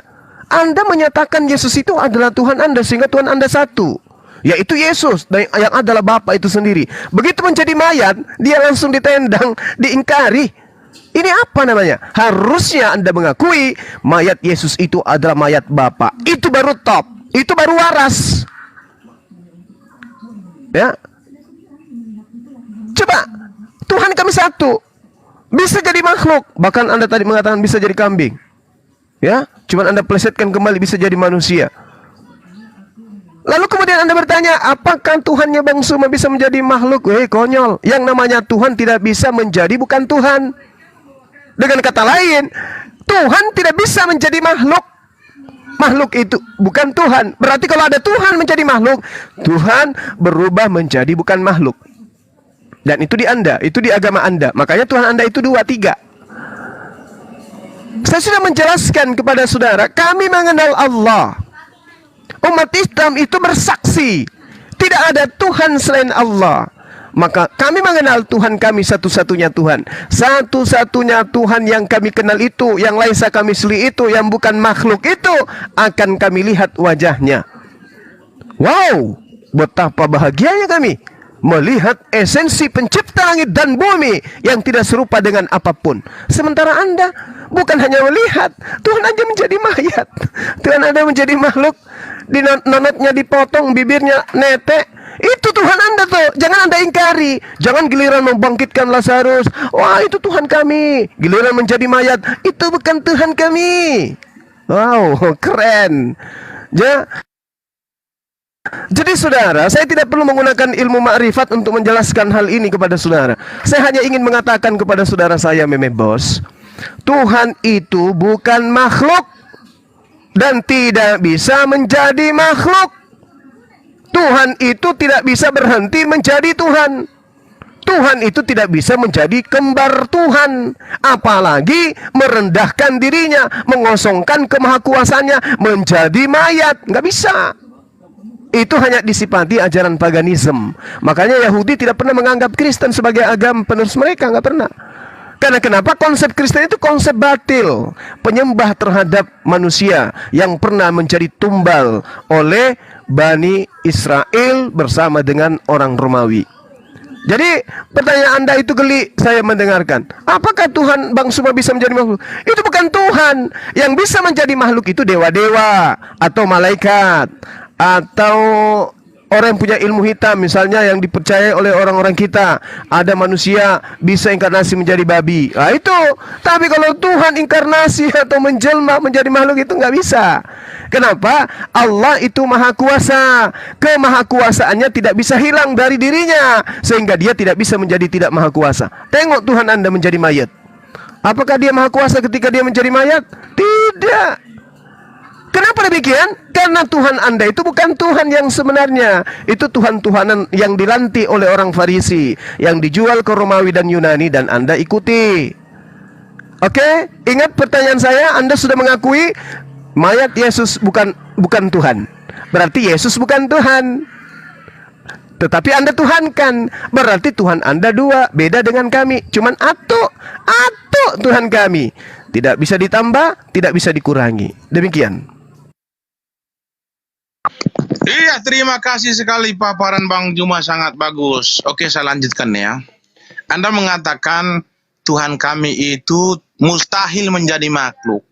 Saya hanya mau mengatakan kepada Bang Juma, dari sini kita sudah mendapat poin bahwasan kalian sudah mengukur Tuhan kalian sendiri, bukan kami ya. Tetapi kalian yang sudah mengukur kemahakuasaan Tuhan kalian sendiri, bukan kami. Kalau Bang Juma mengatakan Tuhan Bang Juma tidak bisa menjadi makhluk, Tuhan Bang Juma kalah dengan Jibril. Jibril itu di surat Maryam 72 itu datang menemui Maryam, ibu Isa yang kalian iman sebagai nabi itu dalam bentuk manusia yang sempurna. Saya ulang sekali lagi, Jibril dengan Tuhan Anda itu Tuhan Anda kalah. Tuhan Anda tidak bisa berinkarnasi menjadi manusia, Jibril bisa berinkarnasi menjadi manusia di surat Maryam 72 untuk menemui Maryam, ibu Isa. Padahal di dalam Al-Quran dijelaskan Tuhan Anda itu maha kuasa, Jibril bukan maha kuasa. Tetapi Jibril bisa berinkarnasi menjadi manusia, Tuhan Anda tidak bisa. Lalu perbedaan Jibril dengan Tuhan Anda itu, Jibril itu tidak mau masuk ketika di dalam rumah orang itu ada lukis-lukisan. Lalu Tuhan Anda itu memerintahkan bahwasan lupa saya, bentar. Perbedaan Tuhan Anda dengan Jibril itu begini. Jibril tidak akan mau masuk ke dalam rumah-rumah orang yang mempunyai lukis-lukisan, itu dia tidak masuk. Lalu Tuhan Anda itu perbedaannya dengan Jibril, dia memerintahkan Muhammad untuk memerintahkan kepada kalian untuk membunuh anjing-anjing.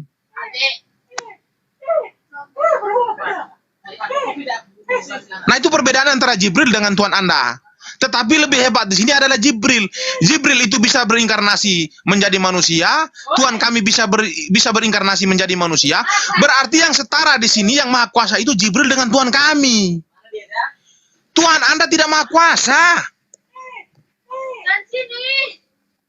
Tuhan kami itu membuktikan kemahakuasaannya itu, maka dia bisa menjadi makhluk. Hebat kan Tuhan kami? Kenapa Bang Juma tidak bisa menjadi kambing? Ya, Bang Juma bukan maha kuasa. Bang Juma bukan absolut. Kenapa batu tidak akan bisa menjadi kambing? Batu bukanlah maha kuasa. Kenapa Tuhan bisa menjadi batu? Ya, dia maha kuasa. Kenapa Tuhan saya bisa menjadi api untuk menemui Musa? Dia maha kuasa. Kenapa Jibril itu bisa menjadi manusia? Ya, Jibril itu maha kuasa. Makanya dia bisa. Dia bisa merubah wujudnya menjadi manusia. Tuhan Anda bisa nggak? Ya, nggak bisa. Orang Tuhan Anda tidak maha kuasa kok. Bagaimana dia mau berinkarnasi? Ya, nggak bisa. Maka saya katakan tadi, derajat Tuhan Anda itu kalah dengan Jibril. Jibril itu bisa melakukan inkarnasi, tetapi Tuhan Anda tidak bisa. Kalau Anda bertanya bahwasan, jikalau memang Tuhan Anda bisa berinkarnasi menjadi manusia, lalu mayat Yesus itu, apakah kalian sebut Tuhan? Saya bertanya kepada Anda, ketika Jibril dalam konteks inkarnasi datang kepada Miriam, dia menjadi manusia yang sempurna. Apakah manusia Jibril itu dikatakan Jibril atau tidak? Silakan.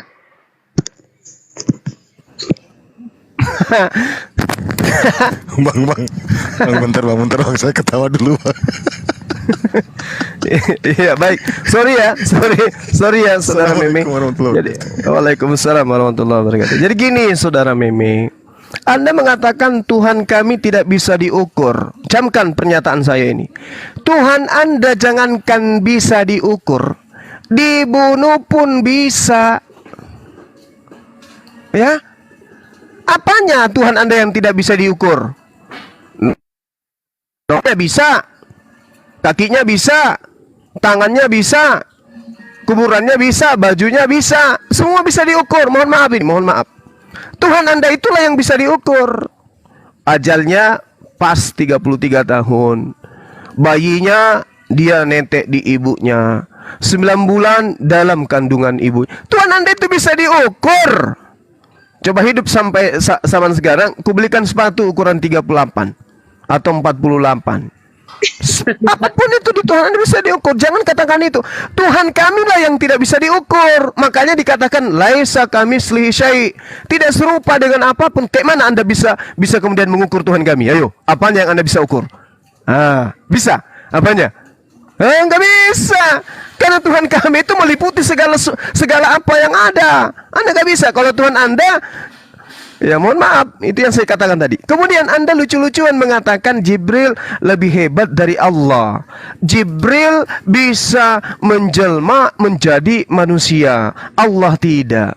Saya katakan kalau itu menjadi ukuran, maka Jibril lebih hebat dari Tuhan Anda. Jibril bisa menjelma menjadi manusia, tapi tidak dibunuh manusia. Tuhan Anda menjelma menjadi manusia tapi konyol, dijadikan tumbal oleh manusia. Kan begitu. Ketika Jibril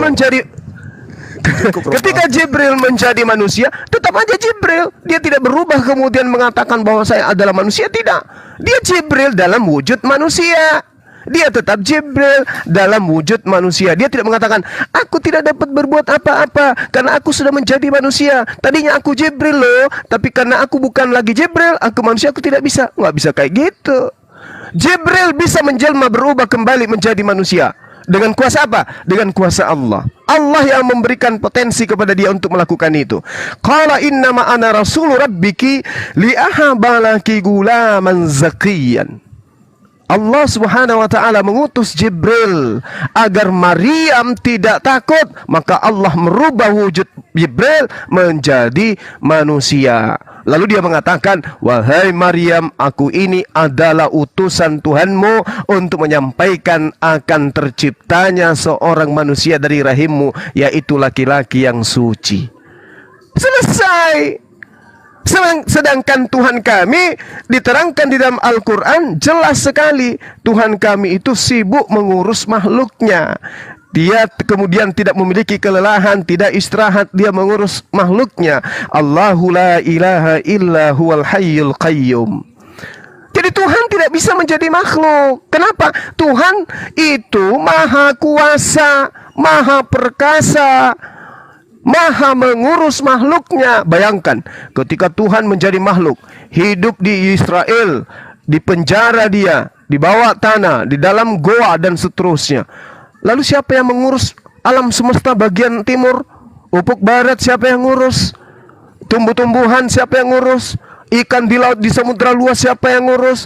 Burung terbang siapa yang ngurus? Anak-anak yang lahir siapa yang ngurus? Semua kan Allah yang mengurusnya. Allahu la ilaha illa huwal hayyul qayyum. Dia yang mengurus makhluknya tanpa henti-hentinya.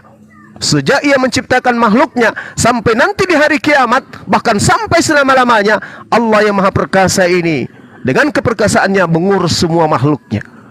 Lah Tuhan Anda tiba-tibanya keluar dari rahim. Mami nete. Ini Tuhannya Meme Bos kok kayak gini adanya. Lalu dia katakan Tuhan saya satu. Begitu jadi mayat. Oh itu bukan Tuhan kami. Sorry ya. Tuhan kami nggak pernah mati. Yang jadi mayat itu manusia. Loh, tadi yang menjadi manusia ini kan Tuhan Anda. Inilah yang saya katakan, saudaraku, konsep batil. Anda menzolimi diri Anda sendiri yang diberi akal oleh Allah, tetapi Anda kemudian tidak menggunakan akal itu. Ingat sekali lagi, Anda mengatakan bahwa Tuhan kami tidak bisa diukur. Dari aspek manapun, Tuhan Anda itu bisa diukur. Bisa diukur dan bisa dibunuh oleh manusia. Demikian. Oke, terima kasih paparannya sangat bagus sekali. Saya hanya ingin mengatakan bahwasan Jibril konkret tetapi Tuhan Anda tidak konkret. Itu perbedaan Tuhan Anda dengan Jibril. Jibril itu konkret. Jangan nangis, Meme. Jangan potong. Siapa ini? Jangan potong. Perbedaan Tuhan Anda dengan Jibril itu konkret, Tuhan Anda itu tidak konkret. Jibril itu kenapa konkret? Iya, dia bisa berinkarnasi menjadi manusia yang nyata, konkret. Di situ dia membuktikan kemakuasaannya. Tuhan Anda apa? Apa yang bisa dilakukannya? Tong kosong nyaring bunyi, 0,0. Enggak ada. Tuhan Anda itu tidak bisa ngapa-ngapain. Apa yang dia bisa buktikan enggak ada. Itu hanya klaim, dan sampai kapanpun tetap akan klaim. Dan sampai kapanpun Tuhan kalian itu akan terus bersembunyi. Berbeda dengan Jibril yang Anda imani. Seharusnya Anda itu menuhankan Jibril. Jibril itu maha kuasa. Bisa berubah menjadi manusia yang sempurna, konkret lagi. Sama seperti Tuhan kami ketika diklaim sebagai maha kuasa, konkret. Dia bisa berinkarnasi menjadi manusia, bisa beradaptasi dengan manusia secara langsung. Inilah bedanya Tuhan kami dengan Tuhan Anda. Tuhan kami adalah konkret yang nyata ketika dia mengklaim. Tuhan Anda itu nggak ada. Klaim kosong, saya katakan. Maka itu Bang Juma, tuhankanlah Jibril karena dia kuasa, jangan engkau menuhankan Tuhanmu. Itu yang pertama. Yang kedua, Bang Juma mengatakan, mustahil Tuhan kami itu menjadi makhluk, sedangkan dia sibuk mengurusi makhluknya. Emang Tuhan itu babu apa? Tuhan itu bukan sopir mobil. Tuhan itu bukan security yang setiap hari memantau maling. Enggak. Tuhannya Bang Juma itu, nasib manusia, nasib alam semesta ini sudah dicatat di lautan mahfuz. Jadi kalau Bang Juma bilang Tuhan Anda itu setiap hari sibuk mengurusin makhluknya, enggak, itu Bang Juma salah. Tuhan Anda itu seluruh nasib alam semesta ini sudah dicatat 50 tahun sebelum diciptakan alam semesta. 50 tahun sebelum manusia dilahirkan itu sudah ditetapkan semua takdir-takdirnya. Jadi untuk apa lagi dia sibuk mengurusi lagi?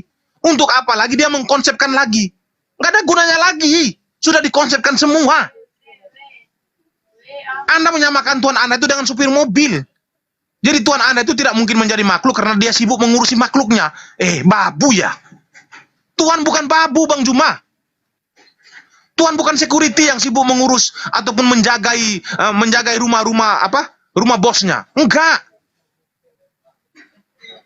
Tuhan bukan supir angkut yang kau suruh sana sini untuk mengantar kamu kemana-mana. Enggak. Itulah perbedaan Tuhan kami dengan Tuhan Anda. Tuhan Anda itu seperti babu, Tuhan kami enggak. Tuhan kami itu seluruh nasib manusia itu sudah dicatat. Jadi dia tinggal kaki pangku santai. Lalu di atas surga itu malaikat-malaikat ada yang menyanyi-nyanyi, ada yang menandu tahtanya, ada yang mengatakan haleluya, haleluya, terpujilah Tuhan. Santai dia kaki pangku. Kenapa dia kaki pangku? Kenapa dia tidak lagi sibuk mengurusi makhluknya? Karena memang semuanya sudah dicatat. Kalau Tuhan Anda setiap hari hanya sibuk mengurusi makhluknya, itu babu namanya. Masa Tuhan Anda suruh untuk mengurusi Anda terus setiap hari? Kan, aduh, gimana ini? Tuhan dijadikan babu di sini, coba. Coba saya tanya kepada Bang Juma, definisinya pembantu ataupun babu itu apa sih? Bukankah itu disuruh-suruh sama orang? Coba jelaskan dulu. Definisi babu ataupun karyawan ataupun pembantu itu apa? Coba dijelaskan dulu. Iya, jadi yang dikatakan babu atau karyawan itu seirama dengan Roma 8:28. Kita tahu sekarang bahwa Tuhan kita turut bekerja dalam segala sesuatu untuk mendatangkan kebaikan bagi mereka yang mengasihi Dia, yaitu bagi mereka yang terpanggil sesuai dengan rencana Tuhan. Itu mungkin Anda bisa mendefinisikan itu sebagai babu atau karyawan gitu ya. Yang saya maksud, yang Al-Quran maksud itu, ketika diterangkan dirinya Allahu la ilaha illa huwal hayyul qayyum, Tuhan itu tidak lemah, Tuhan itu tidak makhluk, tidak punya kekurangan, tidak tidur, tidak ngantuk, la ta'khudhu sinatu wala naum, ma fis samawati wa ma fil ar, lahu ma fis samawati wa ma fil ar. Allah Subhanahu wa ta'ala kemudian miliknya apa yang ada di langit dan apa yang ada di bumi. Tidak ada yang dapat memberi syafaat di sisinya tanpa izinnya. Dia mengetahui apa yang di hadapan mereka dan apa yang di belakang mereka, dan mereka tidak mengetahui sesuatu apapun tentang ilmunya melainkan apa yang Dia kehendaki. Tahtanya meliputi langit dan bumi, dan Dia tidak merasa berat memelihara keduanya, dan Dia maha tinggi lagi maha besar. Bayangkan alam semesta Dia kuat.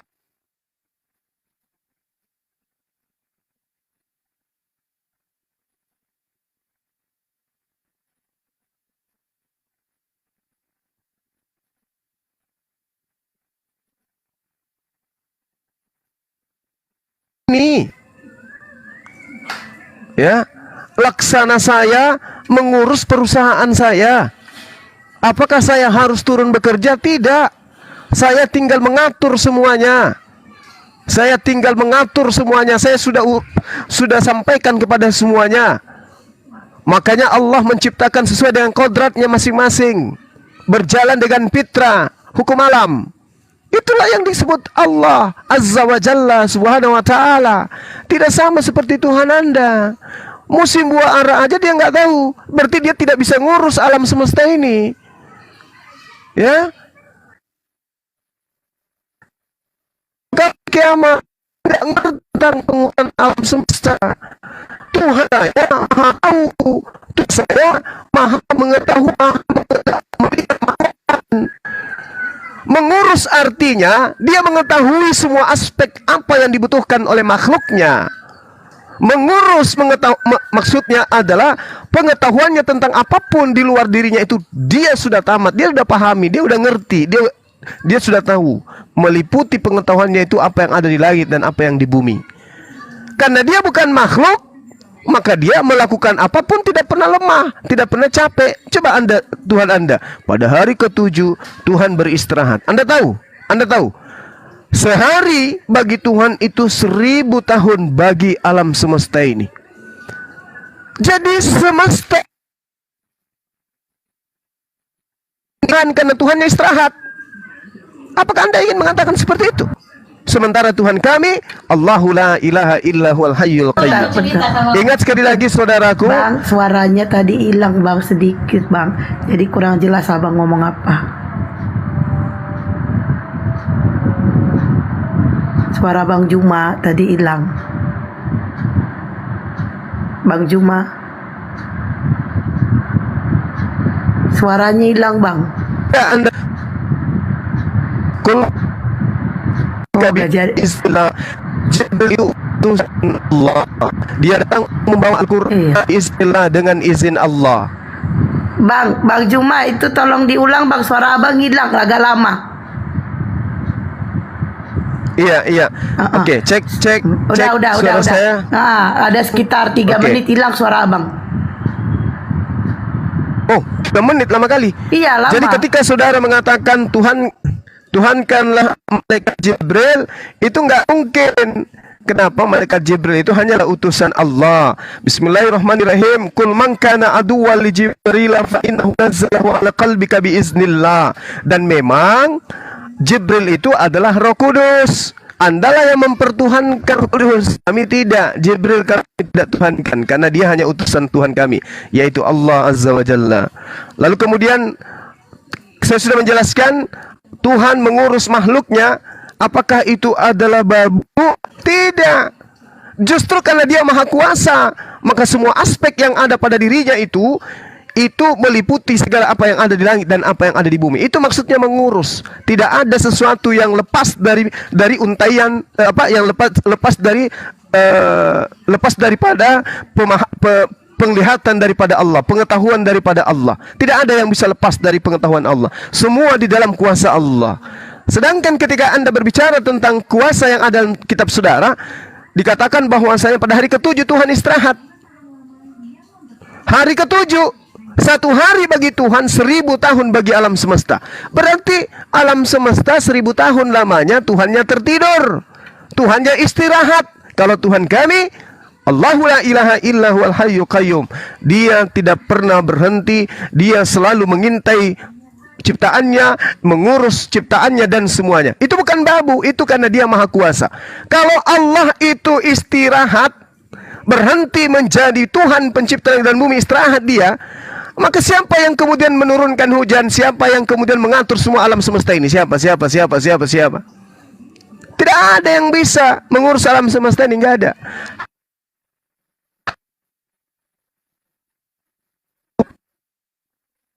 Satu, ya sekira sampai di sini ya, saudara Mebos, di dalam Roma 8:24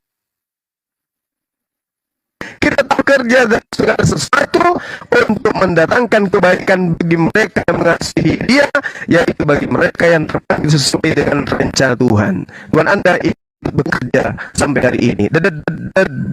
Demikian, silakan. Oke, terima kasih. Paparan Bang Juma sangat bagus sekali. Dia mengatakan waktu Tuhan dengan waktu manusia itu berbeda. Itu dijelaskan di dalam perjanjian baru ya, yaitu di 2 Petrus 3-8. Jadi bagi Tuhan itu 1 hari, tetapi manusia itu 1000 tahun.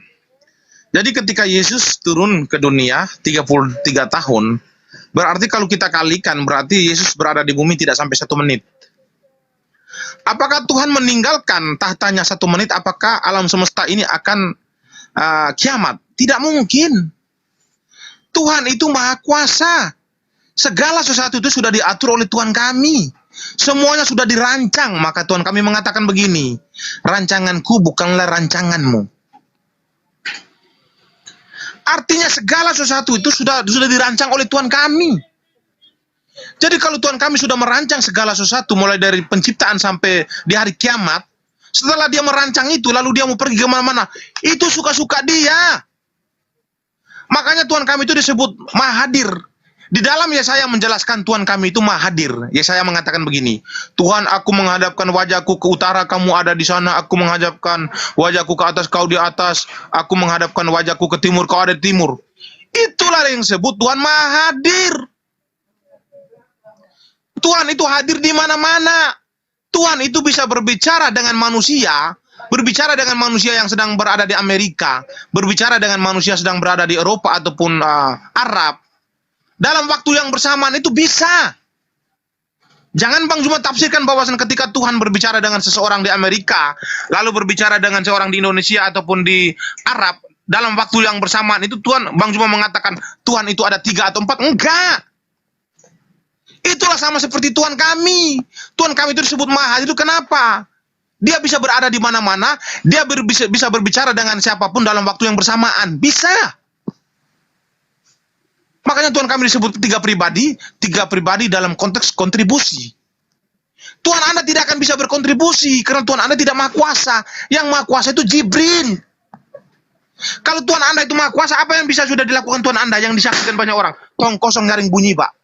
Di sini kamu tidak akan bisa membuktikan apa-apa kepada saya ketika saya menuntut itu. Jadi ketika klaim-klaim kosong yang ada di dalam kitab Anda itu tidak akan bisa dibuktikan apa-apa. Tetapi kalau Anda mengatakan yang maha kuasa itu Jibril, ya saya setuju. Jibril itu bisa maha kuasa. Dia bisa menjadi manusia. Jadi seharusnya itu Anda tuhankan itu bukan Tuhan Anda tetapi Jibril. Masa setan bisa menjadi manusia? Setan bisa berubah wujud?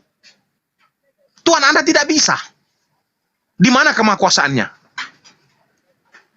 Lalu Anda mengatakan begini, Tuhan saya itu setiap hari sibuk mengurusi makhluknya. Sudah saya katakan tadi, itu babu itu.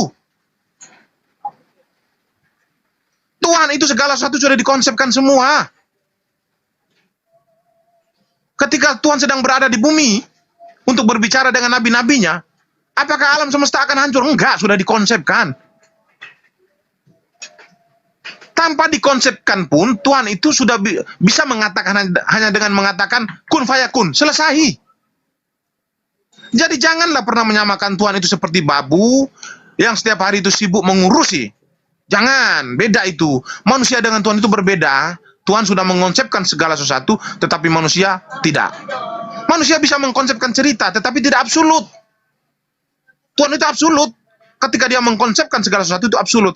Maka di dalam hadis menjelaskan, manusia sebelum diciptakan itu 50 tahun itu sudah dikonsepkan, sudah ditentukan takdirnya. Alam semesta itu belum diciptakan, 50 tahun itu sudah ditentukan nasibnya. Sudah. Maka itu Bang Juma, saya ingin mengatakan sekali lagi bahwasan, jangan pernah mengukur kemahakuasaan Tuhan Bang Juma ya. Saya tidak mengatakan Tuhan saya ya. Karena Bang Juma tidak akan bisa mengukur kemahakuasaan Tuhan saya, karena Tuhan saya bisa membuktikan secara langsung kepada ciptaannya. Jadi Bang Juma tidak akan bisa mengukur kemahakuasaan Tuhan saya, tetapi Bang Juma jangan pernah mengukur kemahakuasaan Tuhan Bang Juma dengan mengatakan mustahil Tuhan itu akan menjadi makhluk. Ya, mustahil bagi Bang Juma tetapi tidak untuk Tuhan. Ya benar, karena Tuhan Anda bisa menjadi makhluk dalam konteks hari penghakiman. Jadi jangan mengukur Tuhan Anda. Tuhan Anda bisa menjadi makhluk kok. Di konteks hari penghakiman nanti dia bisa menjadi makhluk.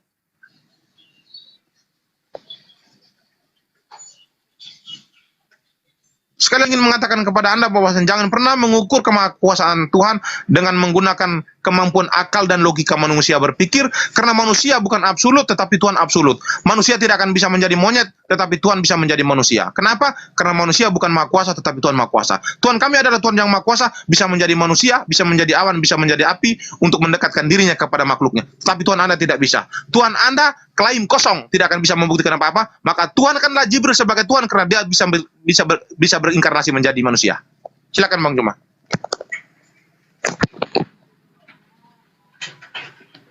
Cek, suara saya kedengaran?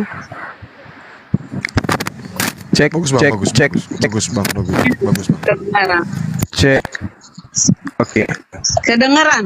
oke, Kedengaran baik. Gurunda. Jadi, oke. Jadi, saudara bos, Al-Quran mengatakan Al-Qayyum. Al-Qayyum itu akar katanya adalah kaum, kama yakumu, artinya selamanya dia itu dalam keadaan bangun, berdiri, bangkit, dia tidak pernah tidur, dia tidak pernah latih. Kemudian katakan bahwasanya akama yukimu, artinya Tuhan itu selamanya mendirikan kehidupan yang ada di atas alam semesta. Kawama yukawimu, meluruskan, menegakkan, membetulkan, istiqomah, menetapkan konsisten. Tuhan itu tidak pernah mencari mayat. Tuhan kami itu tidak pernah tertidur, tidak pernah istirahat. Tuhan kami itu terus menerus mengatur apa yang kemudian menjadi ketetapannya. Tuhan kami itu seperti itu. Jadi Tuhan kami tidak pernah berhenti menjadi Tuhan. Nah, sedangkan kitab saudara jelas sekali dikatakan, coba Anda dengarkan saya. Dengarkan saya. Di dalam Roma 8:28, Tuhan turut bekerja. Putus-putus Gurunda, Cek suara saya putus-putus. kedengaran? Mohon maaf. Putus-putus Gurunda. Mohon maaf. Iya masih putus-putus bang, masih putus-putus bang. Jaringannya merah. Oke. Cek. Oke siap, mantap. Oke. Baik. Coba Anda terangkan saya apa yang tulis dalam Roma 8 bahwa turut bekerja Masih bang, masih juga bang. Sorry bang, masih maaf bang. Masih gitu juga Masih bang. putus Gurunda, Masih masih putus, putus. Ya Allah ya Rabbi. Aduh. Jaringannya Allah, putus-putus merah. jaringannya. Masya Allah.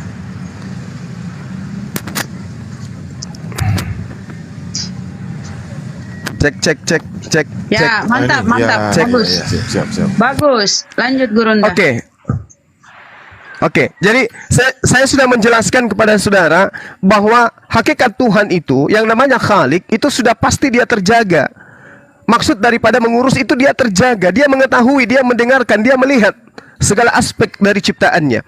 Nah, saya minta Anda menjelaskan Roma 8:28. Di situ diterangkan bahwa Tuhan turut bekerja dalam segala sesuatu. Coba kita tahu sekarang bahwa Tuhan turut bekerja dalam segala sesuatu untuk mendatangkan kebaikan bagi mereka. Bagaimana Anda menarasikan Tuhan Anda yang turut bekerja? Turut bekerja dalam segala sesuatu. Ingat, dalam segala sesuatu Tuhan Anda turut bekerja. Itu diterangkan di dalam Roma 8 nomor 28. Nah, ketika saudara mengatakan bahwasanya Anda Tuhankan aja Jibril.